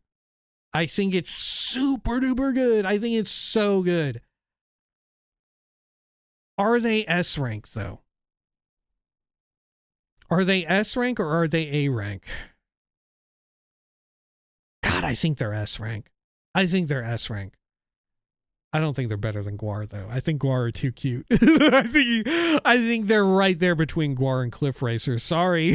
Sorry. Gwar are just, look at that smile on that Gwar. You can't beat that. Come on. You're racist. The Gwar doesn't care. All right. What have we got over here? Actually, that's not true. The Gwar are. That's actually not true, according to Tamriel Rebuilt. The Gwar are a little racist. They will eat horses. They don't like horses. They will eat them. Welcome to Morrowind. Of course the pack animals are racist. What the fuck? All right. We went into a weird situation, a sort of like divine status unique to Morrowind. Let's go into Daedra, something a little bit more familiar. Right, let's tango with Daedra, and we'll start with none other than perhaps one of the most iconic Daedra in all of Elder Scrolls, maybe the Dremora. Certainly, they're a staple. I don't know. Are they one of the more iconic ones? They could be, but I don't know if I rank them as high as like the Elementals or whatever. You know, I do love the Dremora. This is one of my favorite looks at them, but I don't know. They always look fucked up and monstrous and terrifying. Right? I like them all the time. I don't always want to wield their own armor. I'm not always sold on that, but I think they look cool and sinister and evil wearing it. I do like that. One of the cool points about Dremora in Morrowind is that they are, some will talk to you, some levy some really problematic threats on you. Let's be real, some levy some really problematic threats on the player character. It's fucking wild. It's definitely problematic. I'm here to say we should definitely cancel Dremora, especially that one at the Shrine to Stop the Moon, was it? Or the one in Margon, right? We should definitely cancel him. We should cancel him. Oh my God. What a problem that guy is. Either way, one of the cool things about them is when you go into Daedric Shrines and you're looting the place, you go to pick up like a diamond that you find on an offering tray before some sort of Daedric shrine, before a great statue of a Daedric prince. You loot up a diamond or an emerald or a ruby or whatever, and suddenly you're treated to a little unique surprise within Morrowind that hasn't happened in games of future. That being, suddenly a Dremora spawns in behind you and is ready to murder you, right? Spawns one in right there. You get a fun little situation where you can get some cool loot. Very useful, very fun, very good. But I don't know. It's kind of, it's all right. You know, it's all right. I like the Dremora. I don't know if I would say that they're S rank though. Maybe they're A rankers. You know, maybe Dremora are A rankers. Where would I put them though? Would I put them above or below Bone Lord? I think maybe above Bone Lord. You know, I like them. They're solid. Okay. What other Daedra do we have here? We have the Daedroth. We have the Gordons, right? Which of course, you know, Gator Guy Gordon doesn't exist in this form in Skyrim. Had to become a crab, but you know, we all suffered some losses with the Oblivion Crisis, right? Such a far cry from the meaty, beefy look of Daedroths in Oblivion, right? The Daedroth as it appears in Morrowind is kind of spindly, kind of lithe, kind of lean. A lot of like striations. Also wearing clothes, interestingly enough. The Daedroth as it appears in Oblivion has its whole ass out and is more animalistic in nature. But the Daedroth as it appears in Morrowind is more humanoid in nature. Almost seems like a cross between like a person and like an alligator guy, you know, hence Gator Guy Gordon. Gordon's alive, to quote fucking Brian Blessed. But I really enjoyed, right? There is a reason why Gordon exists in my playthroughs, why I have a friend called Gordon in all of these, and is because of Morrowind, and because I think these Daedroths just look so fucking funny, dude. I love them. I love them. I think they look kind of gross, kind of funny, and kind of cute. Let's put Daedroth up here, right there, kind of in the middle. Obviously, a lot of personal subjectivity at play throughout the entirety of this, but plenty here, right? Daedroth has to be an S rank for me. The loincloth does so much. We have to be real about that. The loincloth for the Daedroth does so much. It conveys so much information about the state of this creature and how pathetic it is. And because of that, I love it. I love it. I feel like here we see right next to one another here, the Daedroth and the Ash Vampire, both of which wielding some type of loincloth covering their entire private zone, their P-zone. And one looks regal, looks powerful, looks terrifying. One looks destitute, looks anemic, looks pathetic. And they're both amazing. I love them both. All right. Let's see. What other Daedra do we have? We have the Clanfear, which do go on to exist in Oblivion. And they look very similar to this. They look like a little type of dinosaur. What I want to know, when we were piecing stuff together in Morrowind, how come this dinosaur type looking creature was a Daedra and other ones were like naturally occurring? You know? How come the Clanfear wasn't from the natural world? Or vice versa, how come the other dinosaur looking creatures weren't Daedric? You know? Were our Clanfears new to Morrowind? I don't know. Do Clanfears appear in like Elder Scrolls Adventures Redguard or in what do you call it? In Daggerfall? I have no clue. Either way, they look like they would just live in Morrowind. Right? Nobody talks about the fact that Clanfear just look like these could be wildlife in Morrowind, in Vardenfell. And I guess in a sense, they kind of are, because if you go around the grasslands area enough, you're just going to run into Daedra, and sometimes it's Clanfear, right? Clanfear are just going around out there. They're kind of basic, you know? They're kind of normal. If anything, like I said, the fact that they are supernatural, divine, Daedric, in essence, makes them less cool because they look like they could just be wildlife, right? Shit is so wild in Morrowind with its naturally occurring like fauna that the Clanfear is made less interesting. Yeah, I think the Clanfear, we got to bring it down. I think it's a B ranker, you know? Right there with the Nyx Hound, right? Okay. Up next, what have we got? What other Daedra should we deal with? How about the Ogrim?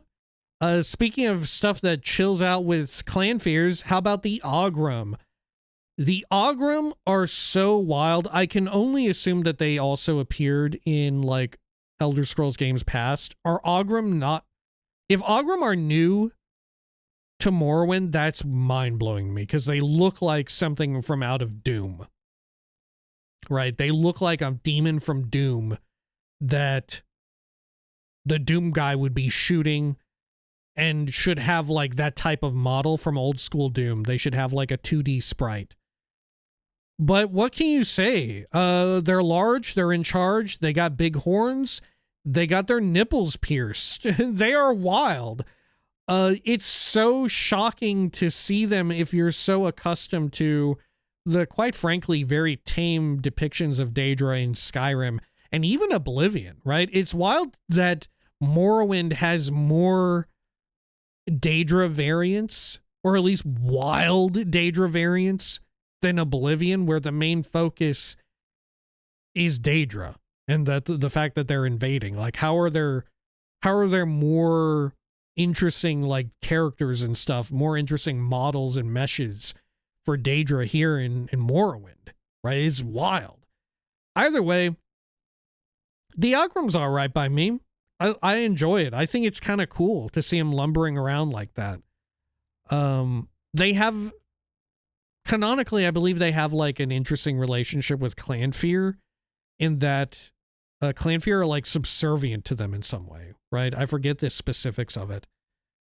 Either way, I think, are they A rankers? I think they might be, for just kind of like being out there, you know, with the huge gut, and most notably the nipple piercings.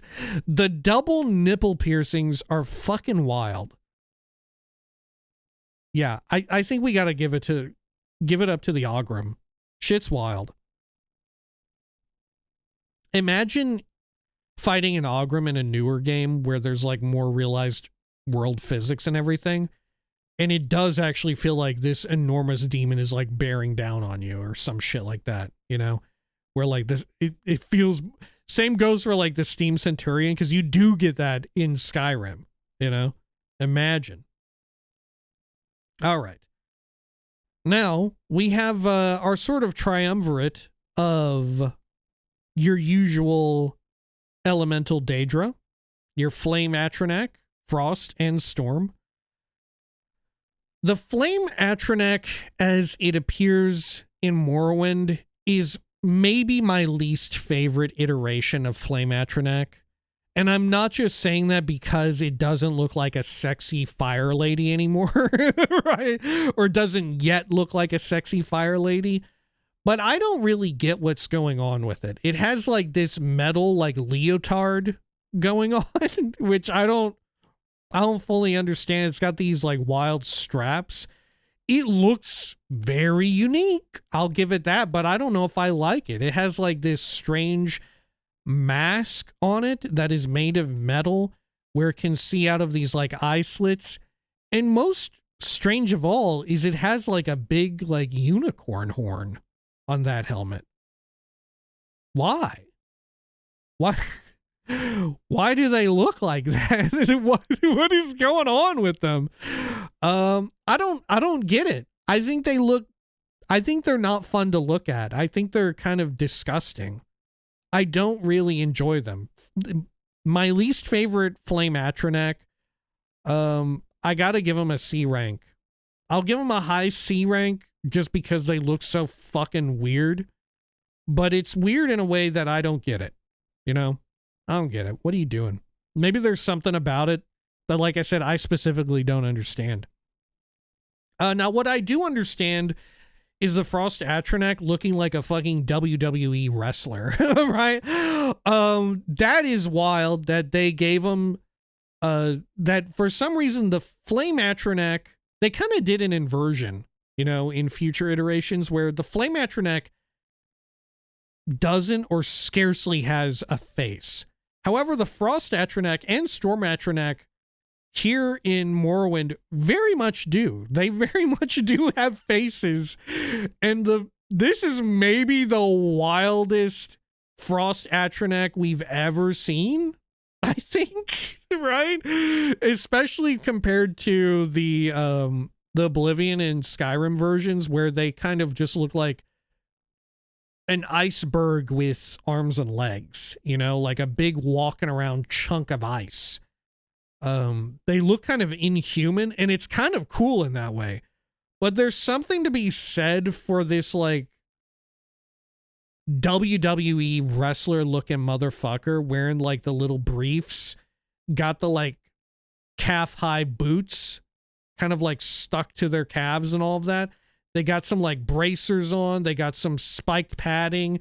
They got some, like, spiked hair, which I would assume has frosted tips. Spiked hair, which I can only describe as being Cody Rhodes-esque. The Frost Atronach maybe also has piercings on it. I don't know what's going on with its abdomen.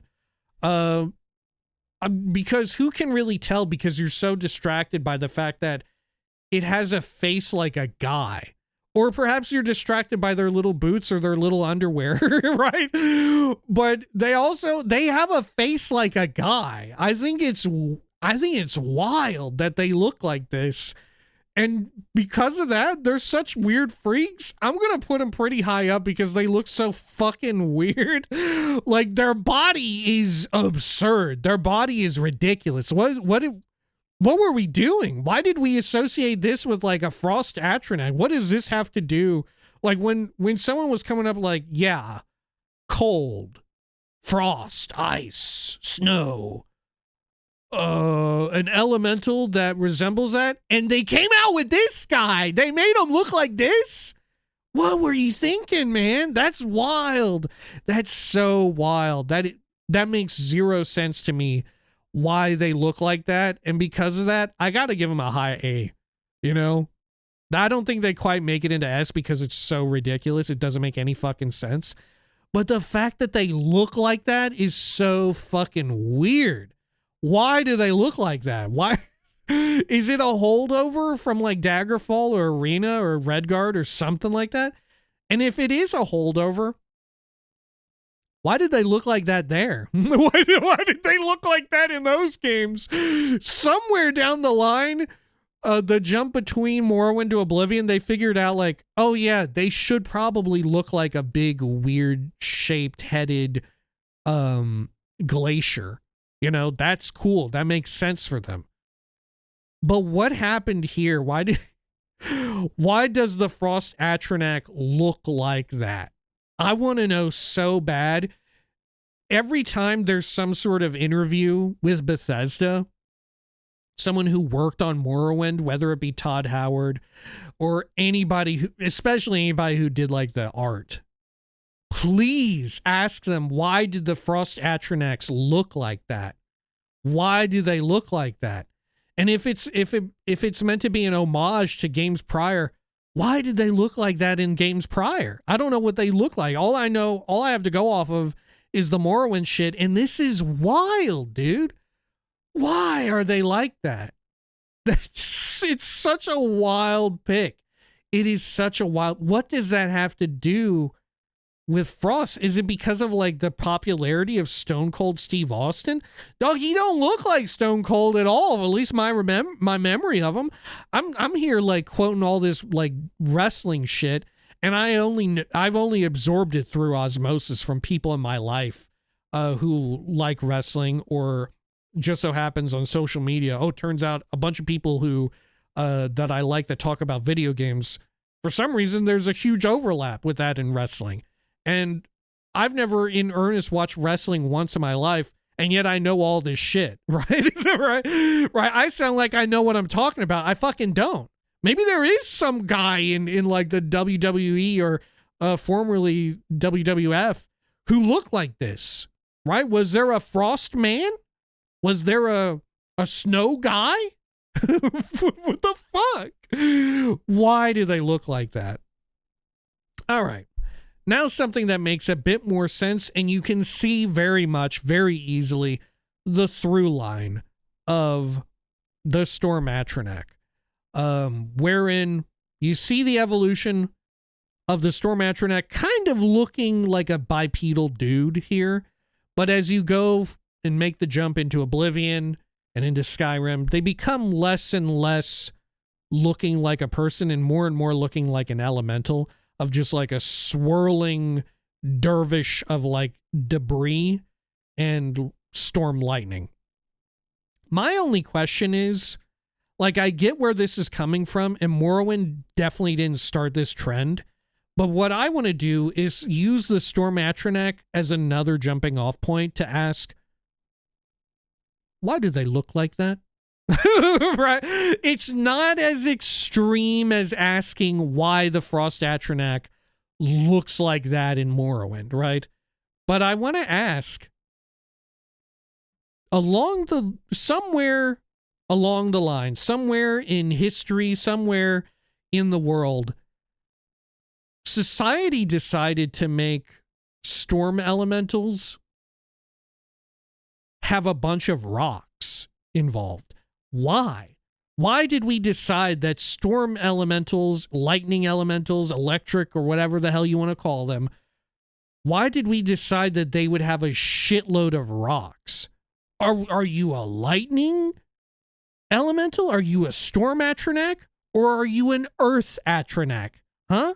Because from where I'm looking at, you got a little bit of storm, you got a little bit of lightning, but you got a whole fuckload of rock, brother. I don't fucking know what you are, but you look like a fucking rock man. You look like the fucking thing. It's clobbering time, dude. You don't look like lightning. Why would lightning have rocks?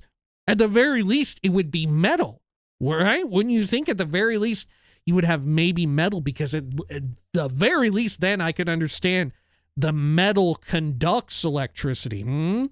But here, I don't know. Why do they look like that? And like I said, it's not just Morrowind. It's not just Elder Scrolls. This is across the board. I feel like 3 out of 4 times you look at a lightning or storm elemental or something like that, and for whatever reason we have associated with this element stones and rocks. Why is it? Why is there like stone and rock associated so closely with it? How did we get there? Why is that the case? I don't understand the through line. Anyway, Storm Atronach, as it appears in Morrowind, it's a little plain. Right? I think I'm just going to put it here in B rank. It's a little basic. You know, it's exactly what you would expect. It has a face. It does have a face, and that's a little weird. But otherwise, it's a little expected. You know, it's not even a particularly noteworthy face. It looks like it's a little pissed. It's a little pissed off. Right? Later iterations of Storm Atronachs also do have faces, but not in the same way, you know? Some of them do got a face. Anyway, let's see. What other Daedra do we have? We got, what, 3 more Daedra? Good lord. All right, let's get the next one on this list. The Hunger. The Hunger.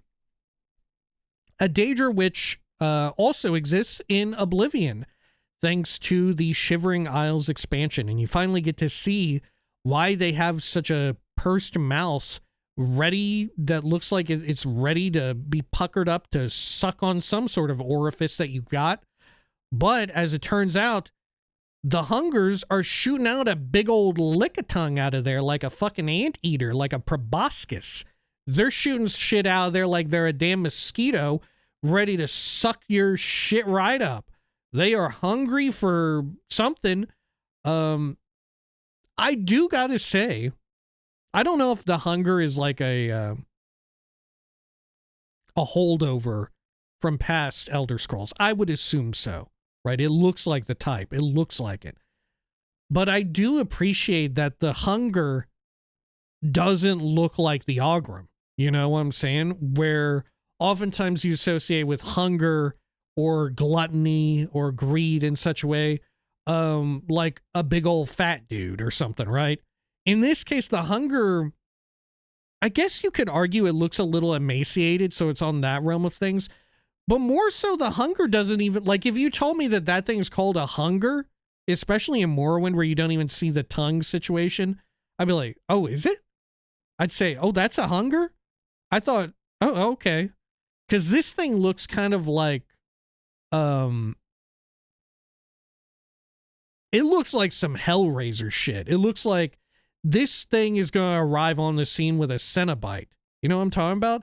It's got like a spiked up spine. It's bald. Its face is like stuck in a perpetual scowl. It has a weird pokey tail. Its hands and arms are out real long. Its legs have that like extra twist in them. I forget what they're called. Shout outs to all the furries. Let me know what it's called. I forget what it's called. I'm sorry. I always forget what it's called. I know y'all know exactly what it's called. It's called like a prodigious leg or whatever. I forget what it's called. You know what it is. I forget what it's called all the time. You all got this. I put the ball in your court.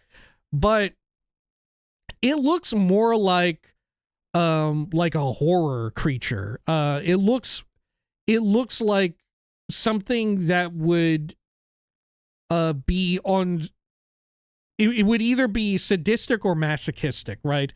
This looks like something that either loves to torture you or loves to be tortured by you. And maybe that's what it hungers for. It hungers for sexual pleasure of a most sinister nature, of a most violent nature. That is what it looks like it hungers. And also fits with the way in which its mouth is situated, where like it's going to suck you off or suck your asshole or suck your pussy or just suck something on you. It's ready to suck. But the Hunger is hungry because it is lustful. It doesn't look like it's hungry like, oh, I'm I would like to eat a hamburger or like I want to eat your soul. No, it looks like I want to eat your cum. That's what it looks like. But the hunger is kind of cool, although its name is a little odd. I do like the hunger quite a bit. I'm going to rank it up here above Dremora. I think it's that cool. I think it looks fucking weird.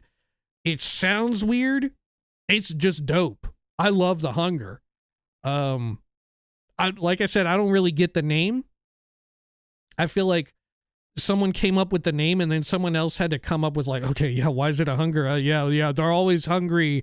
These are the people who were damned to live in Cold Harbor or whatever the fuck by fucking Molag Bal, and they're always hungry because he tortures them. They're emaciated. Yeah, hungers. Yeah, right? Right. Though that said, the whole S&M angle with Molag Bal, I feel like, there is some overlap there. All right. What do we have next here? We have... Oh, you know what? We have even more. There are more Daedra. There are actually more Daedra. I didn't even notice. Right? I did not even notice. We have, of course, the incredible Golden Saint. Right? Shockingly, there are dark seducers, or at least seducers, they're referred to as. There are seducers in Daggerfall, I think it is. And they are looking very sexy, right? Bless up to Tamriel Rebuilt once again for fleshing out the world and adding in seducers you can encounter randomly, just as you can encounter Golden Saints. If you're high enough level and you're roaming around the Grazelands, sometimes you will just see a Golden Saint out there, because that's just how it is in Telvanni territory. Sometimes there's just Daedra run amok. They're just roaming around, wandering. It's wild. The Golden Saints themselves, by Morrowind standards, kind of suck, right? They seem so basic. They're just a few steps removed from skeleton, you know? I feel like they're so uninteresting because you don't get as much detail on them, and like the gold effect is so like tarnished, which is kind of fun in and of itself, I guess. It's such a like corrupted, tarnished, like nasty gold, where it's like so aged and there's like staining all over it, even on the like their flesh, which is also meant to be like golden, as we see in Oblivion. But their armor and their whole like complexion, I don't know. I mean, I guess they're kind of hot, right? They're kind of attractive. They got the titties are out, right? But I don't know. They seem so like unremarkable. And I think a lot of it is due to the fact that there's just not enough interesting contrast between their armor and their flesh, right? It's just kind of uninspired compared to some of the wild shit. I feel like the banality of the Golden Saint is more prominent thanks to how fucking wild the rest of this stuff can get. You know? How absolutely wild some of it can be. You know? But I think they're okay. I debate between putting them in either B or C rank. I don't know. They are very useful on account of like you can get high tier weapons if you find them, or if you do the little exploit where you conjure one and you loot it real quick and you manage to not crash your game or whatever. That's fun. It's cool that you can just randomly find them, I guess. It's nice that they're like a reliable source of grand soul gems, because you can conjure them up yourself, or you find some like scroll, or you find some wandering around. They do have a grand soul, as is often the case, you know. That's like their main notable quality, I feel, in Elder Scrolls going forward, is the Golden Saint having a grand soul. They're okay. I think they're C rank, though. They're a little basic. They're a little plain. They're a little uninteresting, you know? All right. Up next, we have another Daedra. the Scamp. The Scamp. Which I gotta tell you, I actually love the Scamp. I am a big fan of the Scamp. Specifically the Scamp as it appears in Morrowind, because I think with their shift to 3D, they nailed it. I think you could make every Scamp in Elder Scrolls going forward look like the Morrowind Scamp as it appears in 3D. I assume Scamps existed in Daggerfall, right? But they got Scamp immediately, right? This, like, you tell me like a creature is a Scamp and you show me a picture of this little dude, I'm like, yeah, that's it. That's a Scamp. It makes perfect sense.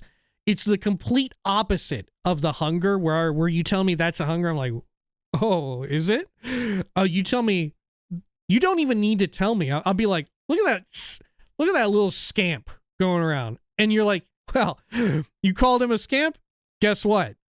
That's what they're actually called. I'm like, fuck, God, you're a genius. You're a genius of monster and creature design.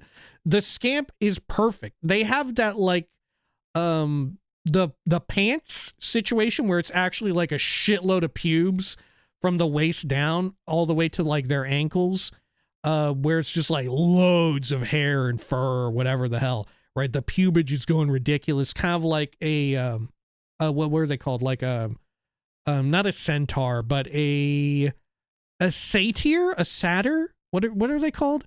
It's very reminiscent of that. Or these sort of like devilish adjacent dudes who kind of look this way.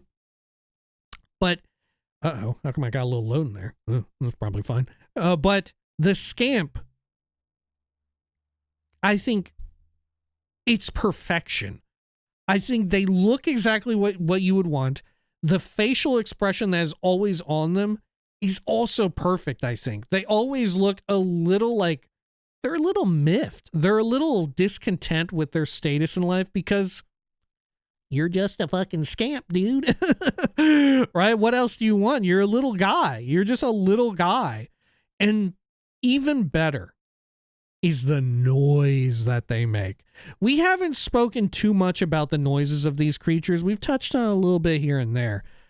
But there is something to be said for the weird, freak-ass sound design of creatures in Morrowind, especially when it comes to like bugs and shit, how they make like these weird like grunts and shit. They're like, wah, wah. You know, there's something so remarkably like Morrowind about creature sounds, you know, and it's something that I talk about when we play Tamriel Rebuilt. I'm big like mod. One of the oldest and longest running mods, still being updated to this day, for Morrowind. How so much of the creature design there is done so well and mimics so closely what they were going for in the original game, where they're not too over-designed, they're not too overly animated. There's just the right balance. And crucially, they have this sort of like weird, otherworldly, almost like synthesized sound to how the creatures sound, you know? I think the Scamp is a guy making the noise, though. I'm almost positive the Scamps are actually like people. It's some guy making the noise. But they have such a great noise to them when they're either like fighting you or they're kind of like passive, because there's at least a few times where you're going to encounter a Scamp and they're just going to be kind of chilling, and you're going to hear that little iconic, oh, wanna, ow, ow, oh, wanna, wow. You know what I'm talking about? You know what I'm talking about? The Scamps be like, oh, wanna, wow. I fucking love it. It's like it is one of the most iconic noises in the entire game. I think the Scamps, they're not even a focal point of Morrowind, and yet I think they have done so well with the Scamp in Morrowind. I think it's absolutely perfection. Honestly, Scamp is S rank. Scamp is so good. Right there. Fantastic work on the Scamp. I love it. I wish all Scamps going forward had that noise. You know, it's like such a great noise. Okay. Now, we come to our final Daedra in the core game. I think maybe you could make an argument that like werewolves are in some ways Daedric. I think you could make a case for that. But we are speaking of one of Lady Azura's own, the Winged Twilight.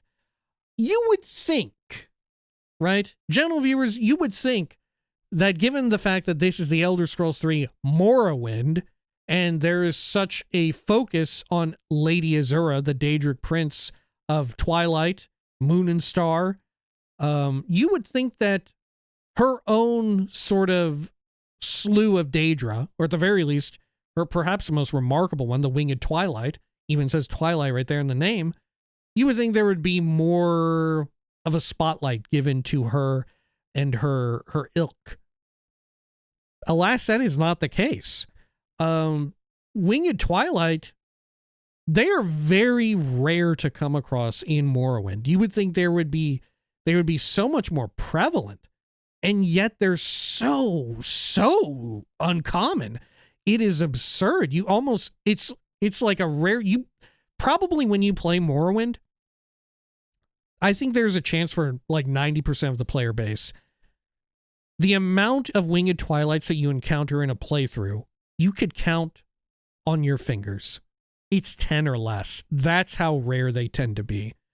It's shocking how few there are. It's shocking that there's no major quest involved in them. It's so wild. I do think that they look really cool. They look wild as hell. They look like everything you would want. They got like this sort of sexy lady meets like grotesque gargoyle meets like a bit of like the silhouette of a harpy, you know? It's such a great blend of all of that. I think it's good. I think it's very good. If it reeks of Azura, I don't know why they're called Twilight though. Winged something or other, sure. But if you didn't know that they were tied to Azura, which sure enough, they barely touch on it in Morrowind. I don't even know that they do, right? That maybe someone mentions it in like passing for a rumor, or like if you speak to a scout, they'll bring up Winged Twilight. But it rarely ever comes up. It's so weird how unimportant they are in Morrowind, but I do like them. I do like the Winged Twilight quite a bit. I don't think they can reach S rank. You would think that in Morrowind they would be an S ranker because they would be so iconic, but they're just not around. They're just not around at all. I do think they rank above Dremora. Right, a lot of A rank Daedra. It's got to be said. A lot of A rank stuff in general. What can you say? What can you say? It's got to be said. All right. Well, we've gone into a realm of the divine, of monsters from different planes of existence, Daedra, if you will. How about we bring it back down a little bit with our last core game grouping, that being bugs. Let's talk about Quama, right? We could also have brought up Silt Striders, but they're not actually like a creature in the same way. They weren't on this list. If we were to include Silt Striders, you can't like fight or attack a Silt Strider. You don't ever actually see them moving around. Silt Striders are so like monolithic and stoic in nature that they only move off camera, right? They are more so buildings than they are creatures. But they would be S ranks, right? While we're talking on bugs. Absolutely, they would be an S rank. However, let's talk about Quama and the Shulk, which is maybe a little bit weird. The Shulk is a bit of the odd one out. Weird that this beetle exists here, right? The Shulk beetle, kind of basic. It just looks like a big old beetle bug. They're not that exciting. Once again, bless up to Tamriel Rebuild for adding in a whole shitload of cool giant bug enemies. Ones that make sense, because there are bugs in the core game of Morrowind that are alluded to, like Telvanni bug musk.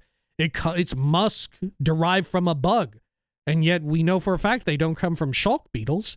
Where do they come from?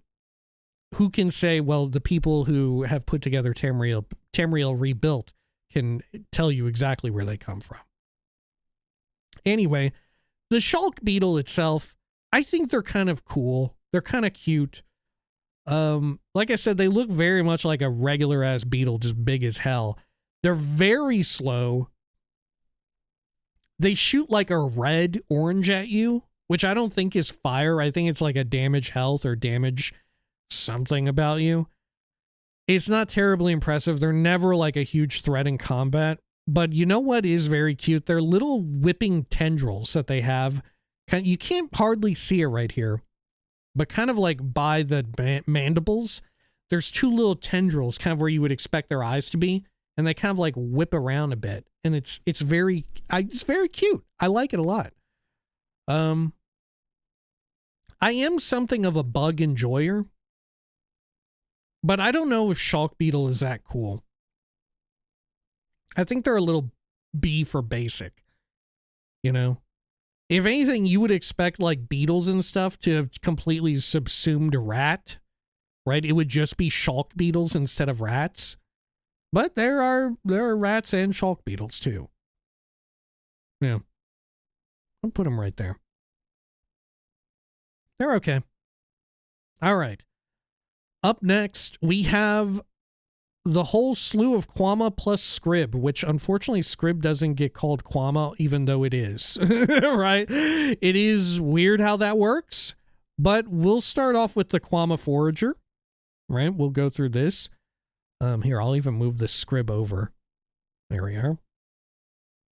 Quama Forager is like your baseline.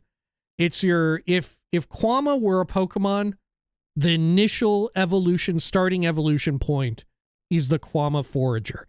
It's just a little worm guy. Could be a rat, right? Could totally take the role of your rat. We're not talking some like big ridiculous Shai Halud situation, as cool as that would be. And as much as inspiration, Morrowind itself, the game, draws inspiration from Dune. Quama Forager is just a little tiny worm. It puffs out some green poison at you. It's one of the few creatures where it puffs out that little green puff at you. I'm like, yeah, that makes sense. You know, that's not that gross. This thing, it looks like it would do that. That makes perfect sense. It maybe has 3 eyes. I don't know. It has like a little hole for a mouth. Maybe that's where it puffs out at you. They're kind of cute. They're kind of iconic, I feel. Right? Honestly, I like them a lot. I don't know if they're S rank though. I don't know. You know what? I think they are S rank. They're low S rank, and they're purely there on the basis of the fact that the Quama Warrior and Quama Queen incorporate that same larval form. And it kind of jostles around a lot more and is significantly huger. Because the Quama Warrior is just the Quama Worker, except a Forager is stuck in this like little hole, right? There's just a Forager inside. There may be more differences to them, right? As far as their like physical look. But the Warrior, always pissed off, just like the Forager. And it's got this little Forager dude who's gotten pretty damn big, sticking through the carapace, looking out at you. They look kind of freaky. They will stand up on their two legs. It's fucking weird and wild that they made them do that. I don't know why they decided to make them do that, but honestly, I appreciate it nonetheless. I think Quama Warrior, I think it's another A ranker. I think it's a low A rank because their whole situation looks so freaky, like it's difficult to parse what the fuck is going on with them. Right? They look like a creature out of fucking MDK. All right. Then we have the Quama Queen, which, like I had said, this is another one of them where inserted into the carapace at the front is it looks like a big-ass forager maggot or whatever.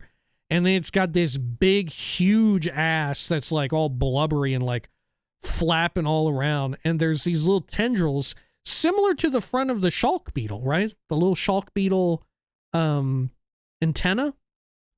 The Quama Queen has that, except for her huge ass, which I guess she just like massages and slaps her own ass to like squirt out more Quama eggs. Maybe that's it. I don't know. Maybe the tendrils being back there help out the situation. But the Quama Queen, also very cool. Quama in general, the fact that Dunmer have like egg mines and they eat so many Quama eggs and they're just like bugs everywhere. It's fucking awesome. I absolutely love it. But the Quama Queen herself, she's not really mobile at all. She don't really do much. So maybe she's a B ranker, you know? Right there above the Stormatronac. Yeah. Like, it would be cool if there were more interactions with the Quama Queen. It's cool that they exist and you can go into like their queen's chambers and all that. People talk about them a lot because they are very important. But as far as mechanics, you know, sometimes you just go up to one, you have to cleanse it of a disease, right? That's about it. Otherwise, they're not too interesting. For as cool as they look, there's just not that much to do with them. Okay.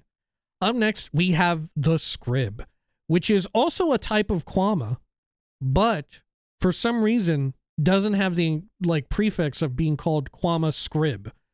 Why are they just called Scrib? I don't know. Why are they called that? Why do they have such a different naming schema than the others, right? Why are they not called like Quama chitin or something like that? Because they're very chitinous. The Scribs are super cool. I absolutely love Scribs. I think that they're probably the cutest creature in the entirety of Morrowind. Right, I think the Scrib is actually just the cutest creature in the entire game.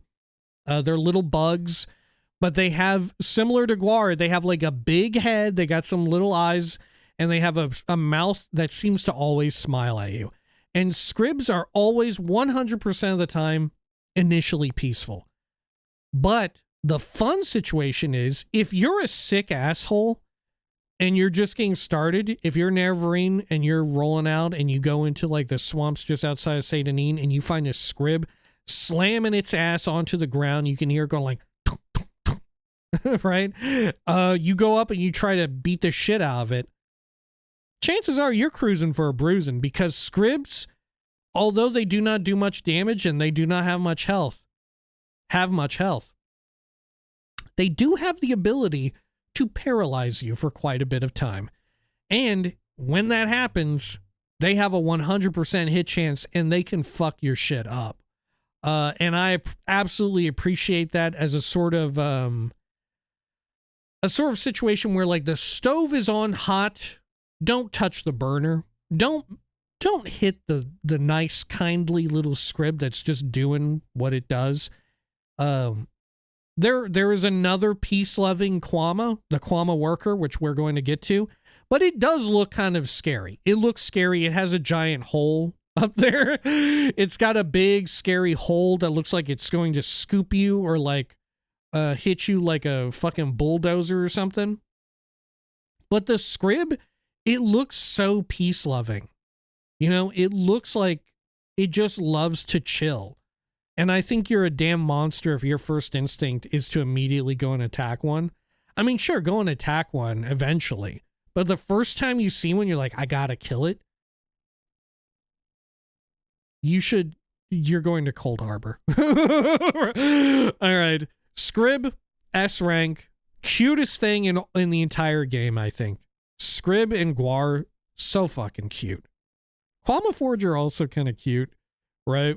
But it takes a certain lens to appreciate the Quama Forager as being cute. But the Scrib, undeniably cute. All right. And finally, the Quama Worker. We touched on this. They're another peaceful Quama. Sometimes you get them confused when you're going around inside of an egg mine. deliberately so. They say like, oh, you don't need to fight the Quama workers. They're just working. They're just doing their thing. They're just minding their own business, caring about stuff. If you look at them from behind, they look near indistinguishable from the Quama warriors, which will attack you. Because the main difference is that they have the forager lodged inside of that weird hole. I don't know what's going on with them. No one ever really explains if that actually is just a forager mounted inside there and they have like a parasitic relationship. You know, like the parasites that like get lodged inside of praying mantises or caterpillars. You know what I'm talking about? Where I think, are they wasps that lay their eggs in there? No, because they eat them. They're not the parasites. They just eat them alive. But you know what I'm talking about? There's like bugs. You've probably seen clips of them. I know how I have. Where they sort of lay what looks like a Quama forager, right? Inside of this creature, inside of another bug. And then they start to like pulse and stuff like that. They go kind of like this. They're like pumping like pistons. And they seize control of like the nervous system of the other bug, and they take control of it, and they start operating it like a fucking zombie, right? Maybe that's what's going on with the Quama forager, and it's actually a damn parasite. I don't know. It's a little wild to think about. It's a little wild to think about. Maybe it's meant to be open to interpretation, what that hole there is for in the Quama worker and how the forager gets put inside, right? But the Quama worker, I love them for being peace-loving, but they are a little boring, right? I love that they love peace, but I'm gonna put them right there, right between the Clanfear and the Nixhound. You know, they're a little basic. There's never anything cool. How come nobody ever tries to ride around on them? You know? How come nobody ever tries to ride around on a Quama worker? They only ever have them work in the egg mines? Is it that much more valuable to have them working in the mine? Maybe. All right. Well, we have one more creature from the core game, and the rest are from the expansions from Tribunal and from Blood Moon. And the one core game one also happens to appear in Tribunal expansion, but certainly appears in the base game, that being the Dwarven Spectre. The Dwarven Spectre, which you would think would be so cool. Me saying, oh yeah, the Dwemer, they may be gone, but guess what's still here? They're specters, they're ghosts. You may think that's cool, and it does give you some insight into kind of how they would look. But what sucks ass about them is that nobody really seems to give a shit about the fact that they exist. And they don't really do anything cool. They're just like another version of Ancestor Ghost. They're a huge disappointment. Dwarven Specters, when you first hear or see one, you hear about one or you see one, you're like, holy shit, what am I in for? And the truth of it is, you're in for fucking nothing. What a disappointment. What a missed opportunity. They don't do anything unique or cool. They don't try to talk to you. They don't, I mean, I guess regular ghosts, Ancestor Ghosts don't try to talk to you. They have skin and beards, unlike Ancestor Ghosts, which are ghosts that they look like a skeleton wearing clothes and for some reason don't have legs. How is it that Dwarven Specters have all this extra? Well, maybe it's because they're specters and not actually ghosts, right? Maybe that's it. But regardless, they're still uninteresting, right? They suck. What a letdown. Probably one of the worst ones on account of the letdown. You know, you would think you would be in for such a treat hearing that this is a Dwarven Spectre. You would think, oh my gosh, I can't wait to at least have such a formidable enemy to fight, or one that will talk to me or do something weird or have a weird interaction with the environment. No, they suck. They suck ass, dude. They're so boring. There's not even any quests involved that I remember, unless they're like all, maybe they're all like House Telvanni quests. But otherwise, there's not even any quests about like, yeah, look, it's a Dwarven Spectre. Right? There's not even anything like that. Oh, man. It sucks. It sucks so much. All right. I think next we'll talk on maybe the Blood Moon expansion, which actually came out after Tribunal, correct me if I'm wrong, but the Blood Moon expansion, which is offering us some connectivity to Skyrim through the Dragonborn DLC, because they both take place in the same area, Solstheim, which, of course, during the time of Morrowind, Solstheim is a lot more Nord-inspired. You know, it's a lot more Skyrim-inspired, whereas by the time you go there in Skyrim, it's a lot more Morrowind-inspired, you know? It's a fun little switcheroo. I very much enjoy it. The Dragonborn DLC, one of my favorite DLCs ever. And not just in Elder Scrolls, but of all time. Anyway, in there, we of course get some insights into Solstheim and more Skyrim creatures, which includes bear. Of course. Of course, if you've played Skyrim, you know that there are bears everywhere, and there are a lot of bears present on Solstheim, and there are different variations of bears. There are brown bears, black bears. I think the brown ones are actually just called grizzly bears. There are polar bears. There's a friendly bear called the Good Beast that looks so cute, and it smiles at you. And I think this might be it. That said, it may exactly just be a polar bear, the Good Beast. Either way, it's so chill. I love the Good Beast. The bears look so cute. Unfortunately, they're very basic, right? In some ways, fighting all the other weird-ass creatures, they're just being a bear is kind of cool, right? The same way that the rat kind of pops because everything else is so fucking weird. The bear kind of pops too, but there are also more normal-looking creatures around in Solstheim, like wolves, like boars. But the bear kind of occupies that space. One of the neat things about bears in Blood Moon is the fact that Blood Moon introduces the first instance in Morrowind wherein you can craft armor. Not directly, you have to bring it to a craftsman, but you collect either bear pelts or wolf pelts, and I think something else. You can also do Stalrim, of course, but you can craft up armor from these pelts that you collect from the bears. Granted, you can use the pelts in alchemy or you can just eat them. But pretty cool, pretty neat. And as we see, we go forward in time. That exists also in Skyrim. Maybe less so in Oblivion. a bit of a shock there that there was no armor crafting in Oblivion, but what can you do? Bears, they're okay. They look cute. I think they're B rank. I'll put them right there next to rat. Right? All right. Now, in a similar vein, wolf. Wolves, a lot that we said about bears applies here. There's multiple palette swaps of wolves. In this picture, one of the neat things about wolves is that oftentimes, you will encounter them in a pack, and there'll be a whole bunch of wolves that attack you at once, which is kind of fun. Same goes for like the Reiklings as well later on. But that is the main interesting feature about the wolves, is that they do travel in a pack. Oftentimes you'll fight more than one at the same time. Of course, by the time you're in Blood Moon, hopefully you have some sort of like AoE spell so you can just nuke them all down at once with like an enormous lightning or fireball or frost ball. Probably don't want to be using frost in Solstheim though.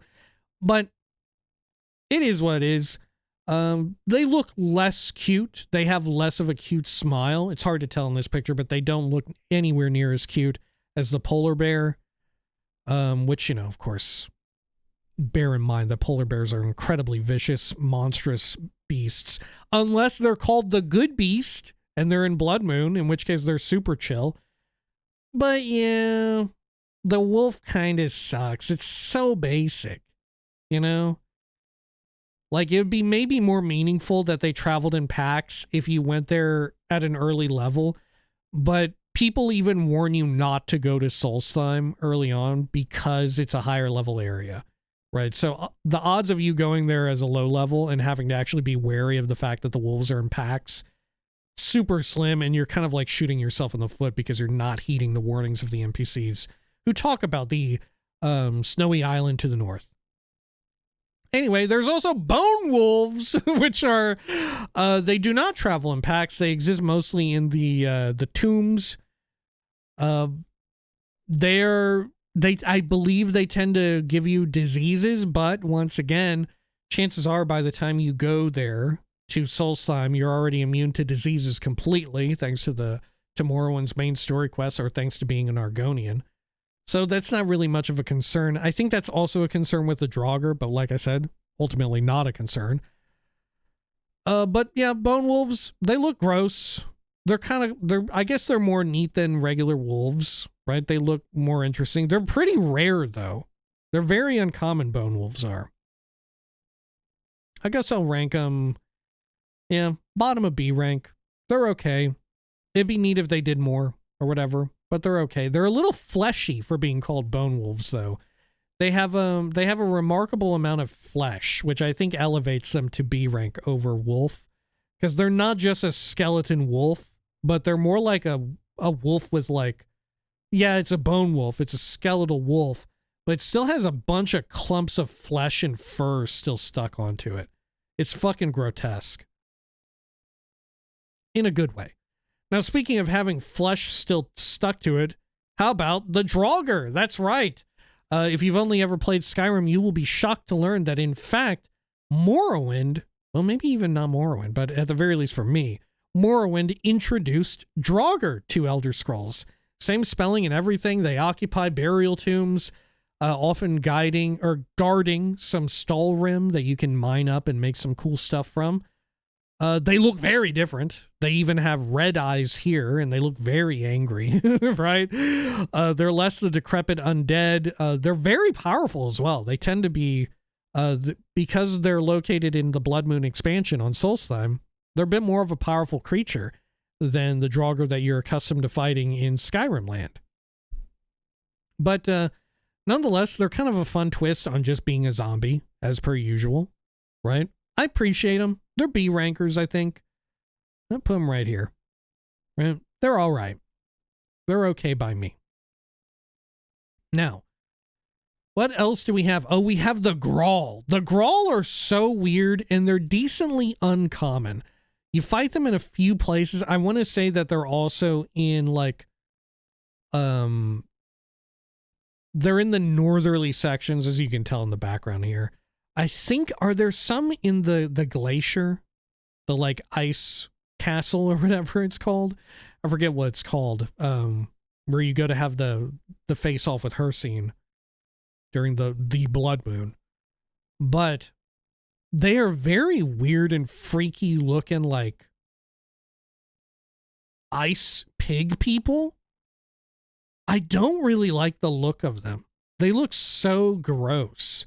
And they have these big spikes on the back. They look like a Crash Bandicoot enemy that Crash cannot jump on, otherwise he's going to get hurt, right? You have to spin attack them, otherwise you take damage.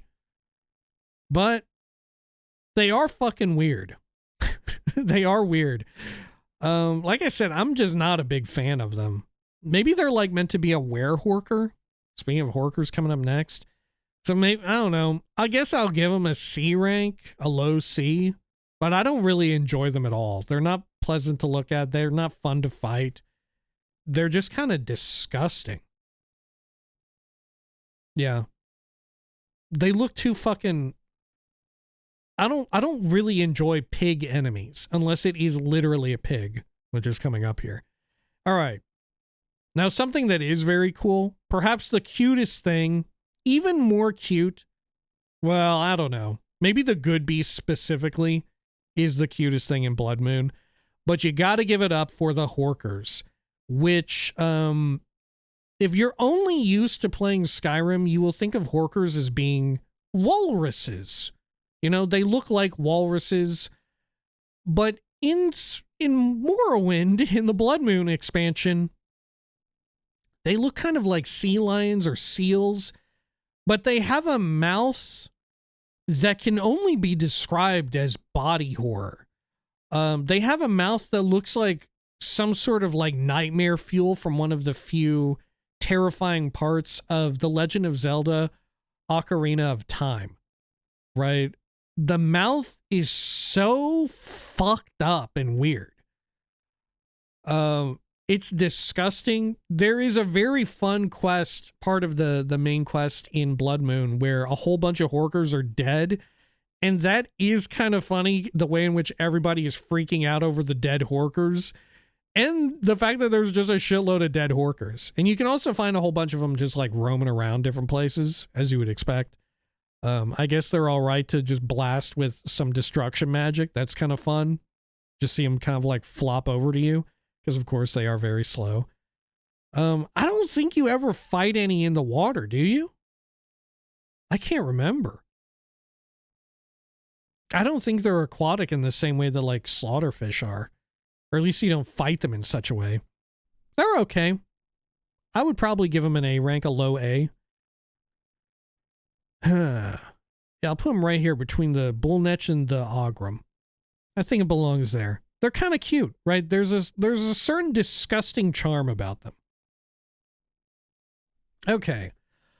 Up next, we have also in this DLC, in this expansion, Reiklings. We have Reikling Standard and Reikling Raider, which are Reiklings that are just riding on top of pigs, which is admittedly super cool and funny to look at. The Reiklings, I don't know what real-world cultural touchstone Reiklings are pulled from. I don't understand them at all. They have like a vaguely like ancient Mongolian vibe, right?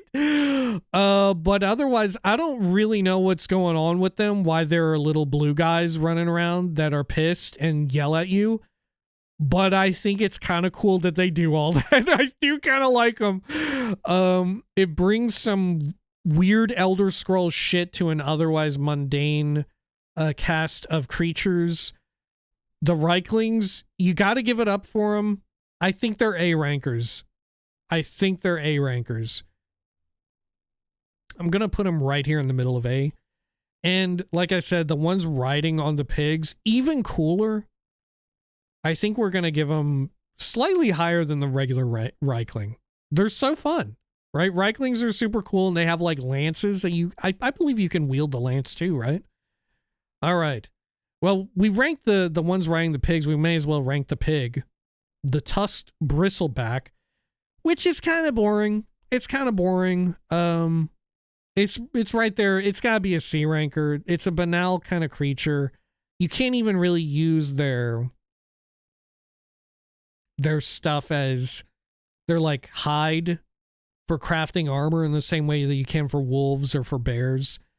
So they kind of stink in that way. I feel like whenever I see one of these tusked bristleback, I always think, God, how much cooler would it be to be fighting one of these if a Reikling were riding it right now? You know, I would enjoy my encounter with the bristleback if there were a Reikling on its back trying to kill me. You know, suddenly it becomes so much more fun. Two great tastes that taste great together, greater than the sum of their parts together as a whole. All right, and finally, we come to, well, no, there's one more for, right, there's one more. We come to the Spriggan, the sort of famed Spriggan of Skyrim land actually showed up in Morrowind through the Blood Moon expansion. And mechanically, they were very interesting. They function not all too dissimilar from the Spriggans that you're used to in Skyrim. Now, the big catch with Spriggans in Morrowind, they have the same regenerative property. In Skyrim, as you're killing a Spriggan, it's like slowly regenning health a bit, and they get like a bit bigger, right? They get a little bit bigger as you keep doing it, probably tied to like real world folklore or whatever, like real world cultural influences the Spriggan is. Here in Morrowind, the Spriggan is arguably more sexy, right? Arguably looks more like a sexy woman, which, fair enough, has scary long fingers and has a weird, freaky head situation. In combat, though, this was one of the wild selling points that people brought up when you were fighting Spriggans. Similar to Skyrim, but not quite like them. Spriggans you have to kill 3 times. You kill them once, they go down into like almost like the state of exhaustion, right? They go down and they heal back up to full, like almost instantly, no? Or they regen really fast. And each time they come back and they're slightly bigger. This is, I think, the first time in all of Morrowind where the creature, I mean, I guess unless you count werewolves, but the creature's model changes in some minute way. Sure, it's just, you're just increasing the scale of them slightly, right? But it is noticeable, and it is like a fun extra interaction and a bit of an illusion of things to come in Oblivion and in Skyrim, where like there's more impact to the combat, right? There's a greater sense of physicality. The same is true here with the Spriggan, I feel.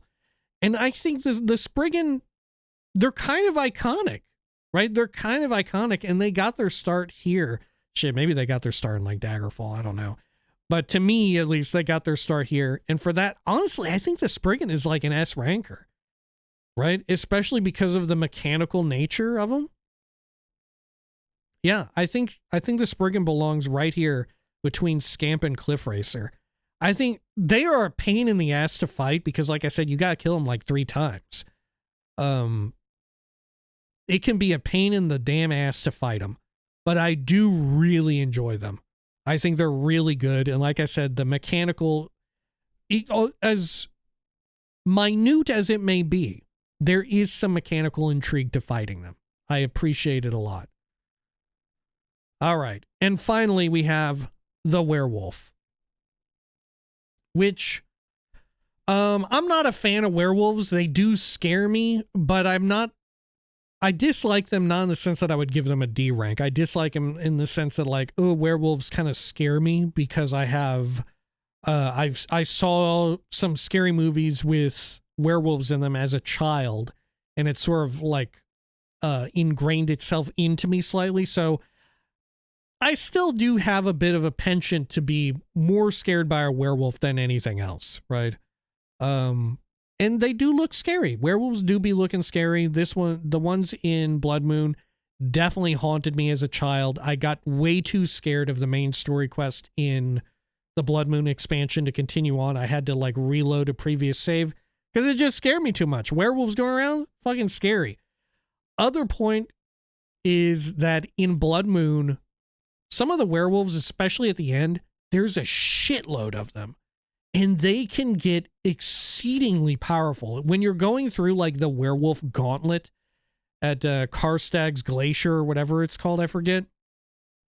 If you didn't prepare ahead of time and bring in not just a few like repair hammers, but a decent chunk of them, you are going to rapidly have all of your equipment get annihilated and deteriorated, because you're going to take so much damage from these werewolves. It's ridiculous. I think there's also like a scaling bug in the core game. I don't remember if like OpenMW fixes it, but there's some sort of bug with how the werewolves scale to where they kind of scale out of control. Not as bad as like Gedna Ravel, but there are some issues with that. But on the flip side, it makes for a very fun challenge going through there, having it be kind of bugged up in a similar way to fighting Gedna Ravel. The werewolves, however, they look horrible in like the truest sense of the term. Like they look horrifying. It's cool that you can become a werewolf and you do physically transform into a werewolf. When it comes to seeing other people transform into werewolves, I forget. Do you actually witness them transform? I don't remember. Or do they only show up as a werewolf and you don't actually see the transformation? I don't remember. But yeah, getting infected with like lycanthropy and tripping balls, getting fucking Hircine showing up in your damn mind palace, that's fun in and of itself. But I want to divorce that from... I want to divorce the creature that you fight, the werewolf. I want to divorce that from the experience of being a werewolf. You feel me? To which I would say, werewolves, A rank, you know? It's cool that they exist in Elder Scrolls, right? It's cool. This was another point when I was coming up with this tier list.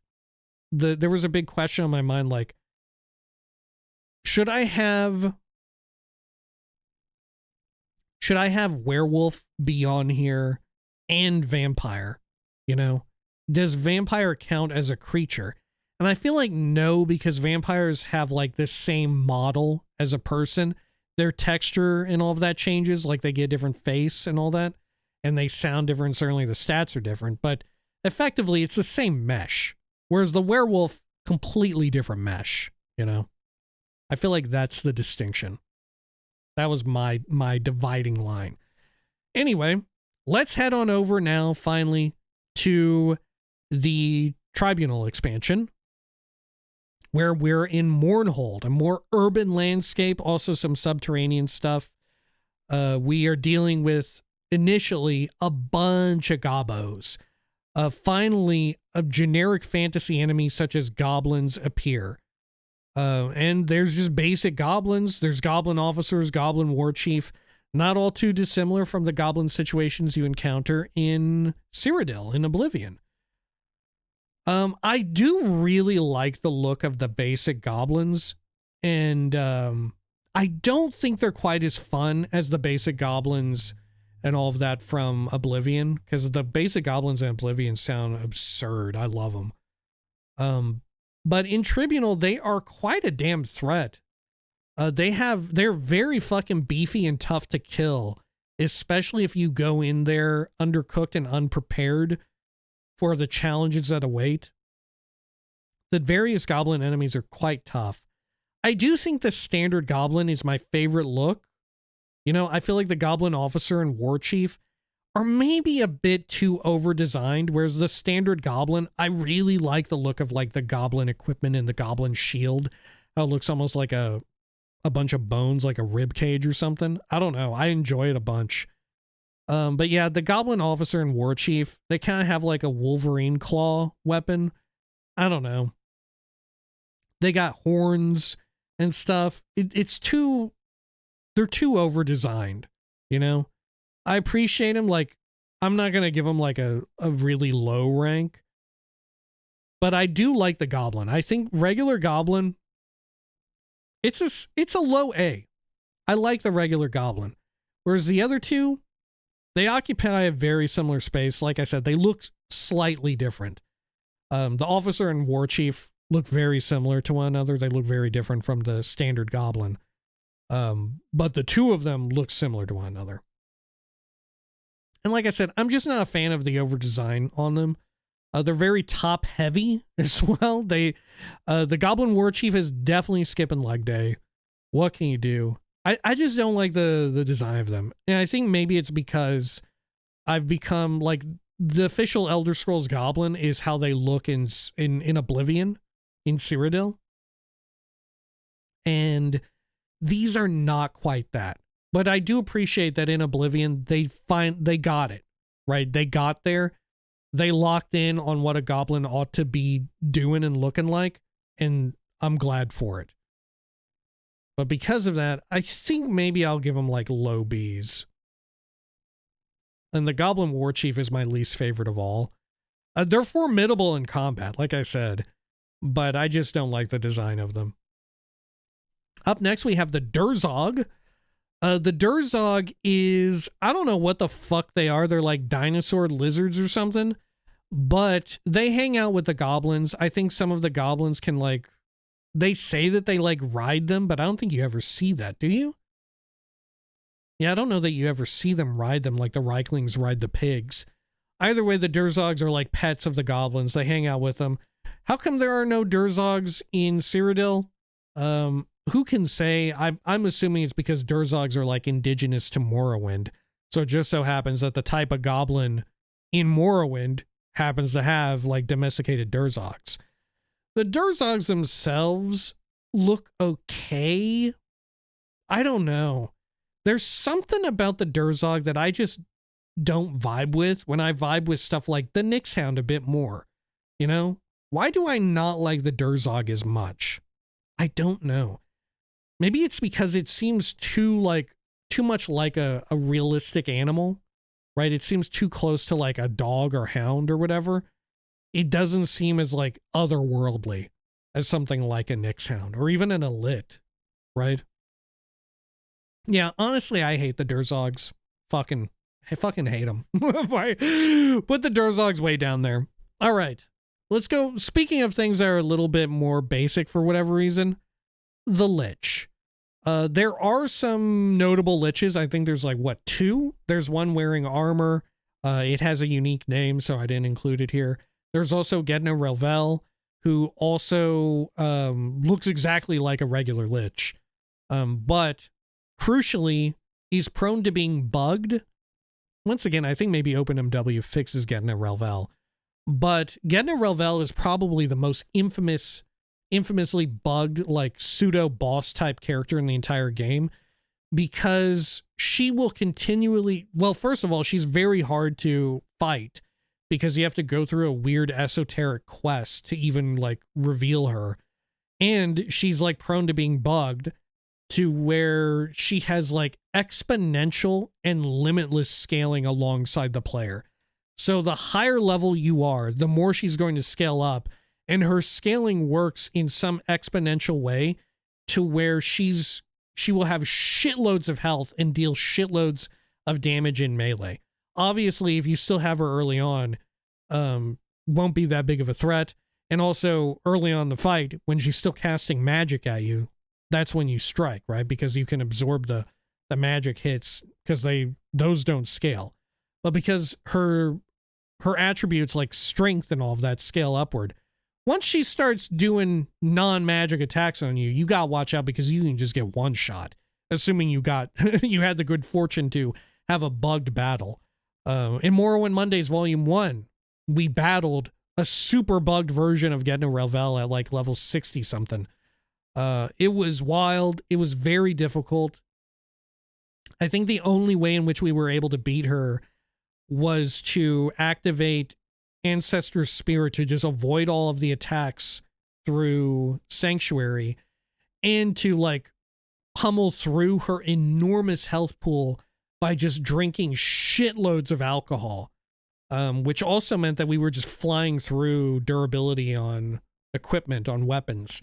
But it was such a fun and interesting challenge.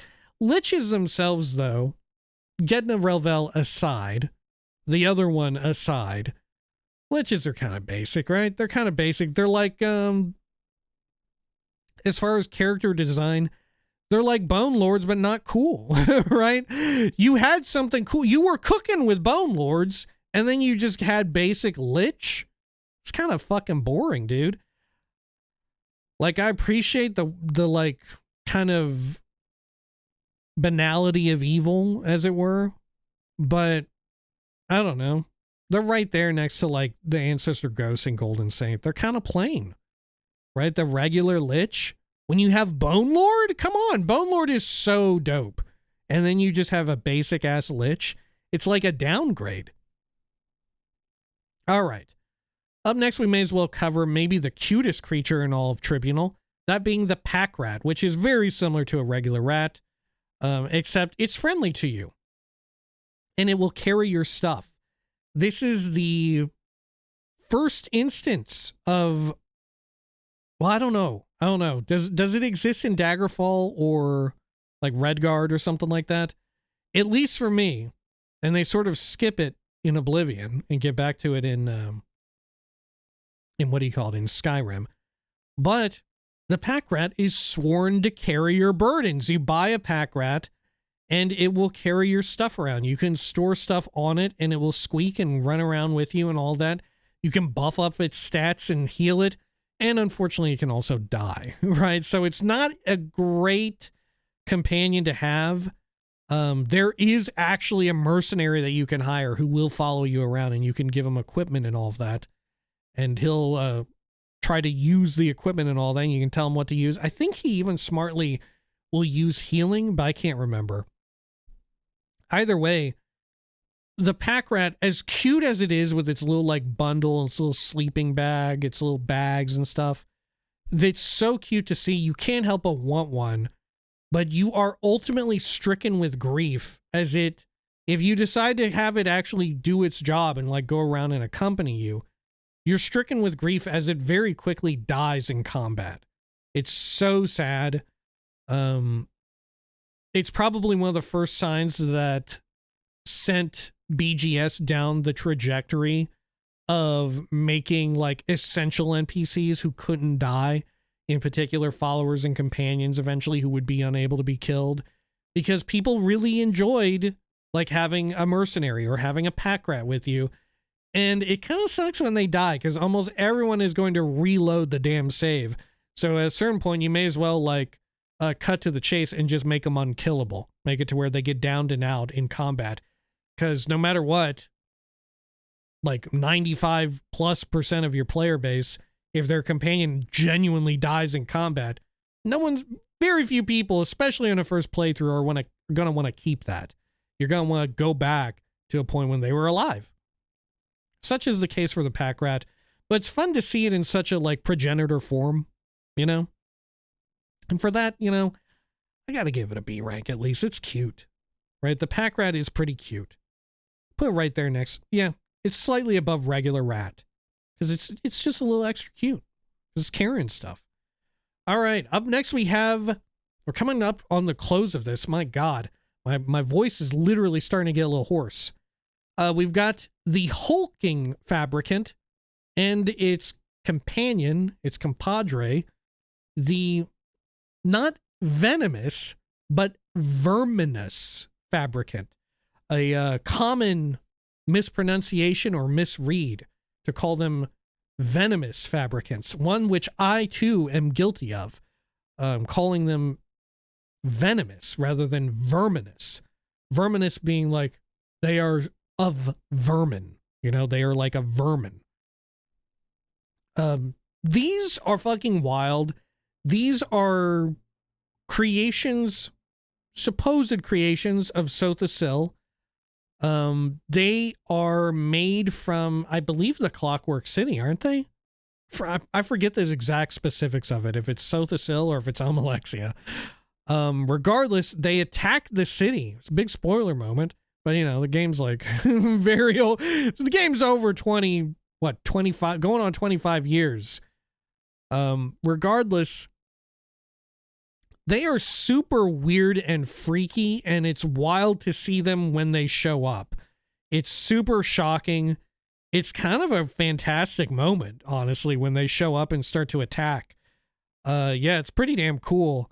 They look gnarly as hell. They look very Morrowind, right? Suddenly, like, we had like a taste of more generic fantasy. Things are a little bit more banal in Mournhold.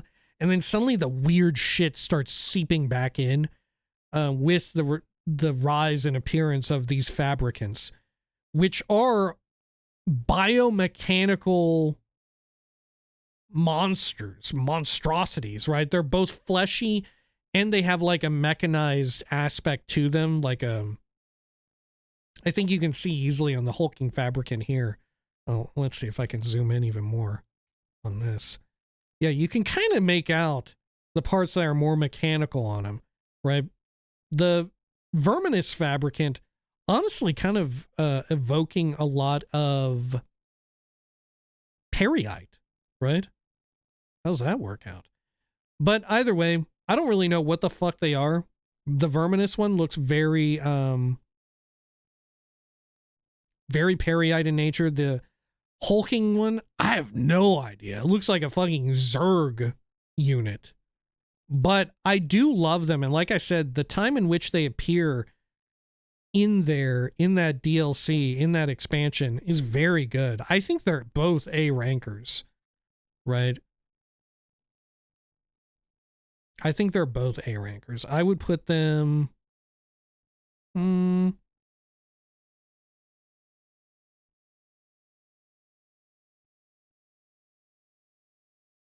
Gosh, maybe I would put them right above Winged Twilight. They're very good. They're like one of the highlights of the Tribunal expansion is when they attack. It's very cool. It's, if anything, it's such a shame that you don't encounter them more often. But I don't know, I guess respect for them like keeping their cards close to their chest until when it really hits you. Because it is fun to fight them. It is wild when they show up and they're looking like weird and freaky as hell. And the biomechanical nature of them ties very good into Sothasill's whole situation. Anyway, here, another similarly interesting enemy, the Imperfect, which are just like huge automatons. It's, I guess, what you would say is like Sothasill's attempt at creating life, or at the very least creating something along the lines of what the Dwemer were doing, right? The Imperfect. I think there's only ever, 2 in the entire game, and you can see them both here. There might be more than 2, but there's only a handful of them. There's like less than 10. You know, they aren't like a regularly respawning thing, but there are 2 of them at least. They are actually gigantic. They're actually gigantic. I don't know if it comes through in the picture here, but they're absolutely huge. I don't remember even the exact story of them, but I do remember them, and they are very fucking remarkable. I'm tempted to give them an A rank because they look so fucking Morrowind in their design. Like, I think it's spectacular. Yeah, I think they deserve to be S rank. Imperfect, so wild, hits at such a cool time in the main story quest for Tribunal. Where you're at, what you're seeing, it feels like, what the fuck game am I even in now? Shit is really, really wild when you start finding the Imperfect. If anything, the stuff with the Imperfect borderline steals the show from the final boss fight, but I think the final boss fight still saves the day by virtue of the twist, right? I think that actually ends up being the winning out on account of some minor amount of like character writing and character work, right? But the Imperfect, as far as creatures are concerned, where there's more than one that exist, very cool, very neat. I would love to see more of them and more stuff like that. You know, it's so cool, especially as like a high-end dungeon or like high-level experience or whatever. I would love to see more like weird biomechanical shit in Elder Scrolls, which the Imperfect aren't actually, I don't think they're biomechanical, but stuff like the Fabricants, right? A lot of the tail end of the Tribunal expansion is so cool, right? It's kind of a shame that like, I do think it's a bit of a slow burn. It starts out pretty slow and less compelling. The early 2/3 of Tribunal are carried by the idea that you're in a brand new area and there's whole new like assets and models for everything everywhere. It kind of carries it in that way, but it starts to wear on you, especially as you start going underground. But it gets cool again once the attack happens, I think. All right. Holy shit. That ought to do it for this one. Is this our longest ranking yet? I don't know. We're over, my counter says over 3 hours on this, which is quite fucking wild, but I went into it expecting that this would be a long one, because there's 66 of these damn creatures here. I think very fitting that Scrib is on top. I think if we can't include Siltstrider, because it isn't like an actual creature that you can kill and loot, right? You can't kill a Siltstrider and dispose of corpse. Then I think Scrib being number 1 is the way to go. If we did want to like break the rules a bit and include Siltstrider, I think Siltstrider is like, it's at the top. It's above Scrib. It's the most iconic thing in Morrowind, right? You say Morrowind, one of the first things you're going to think of is probably a Siltstrider, right? It's got to be up there. It's like probably top 3. Most people probably think of like Dagothor, Red Mountain, Siltstrider. Probably one of those. But yeah, very happy with this. Really wild how many creatures there are. How many creatures exist in like Oblivion? I feel like there might be more creatures in Morrowind than Oblivion. I feel like DLC for Skyrim added a decent chunk of creatures, though. You know? I'm curious about the amount of creatures. Very curious to eventually get into Daggerfall, too. We'll play Daggerfall Unity on the channel someday. Right? All right, holy hell, that ought to do it for now. I'm getting very hungry after all that. Get this video rendered and eventually posted whenever it's done, ready to go. All right, that ought to do it. As per usual, don't forget, you can also submit, like I said at the start of this, you can also submit requests for rankings. We will be taking a bit of a break from ranking other things because we did a whole slew of them almost every week, except for one, I think, in March. And we'll get to some questions. But as I said, you can also submit some questions. We already have a big list of them.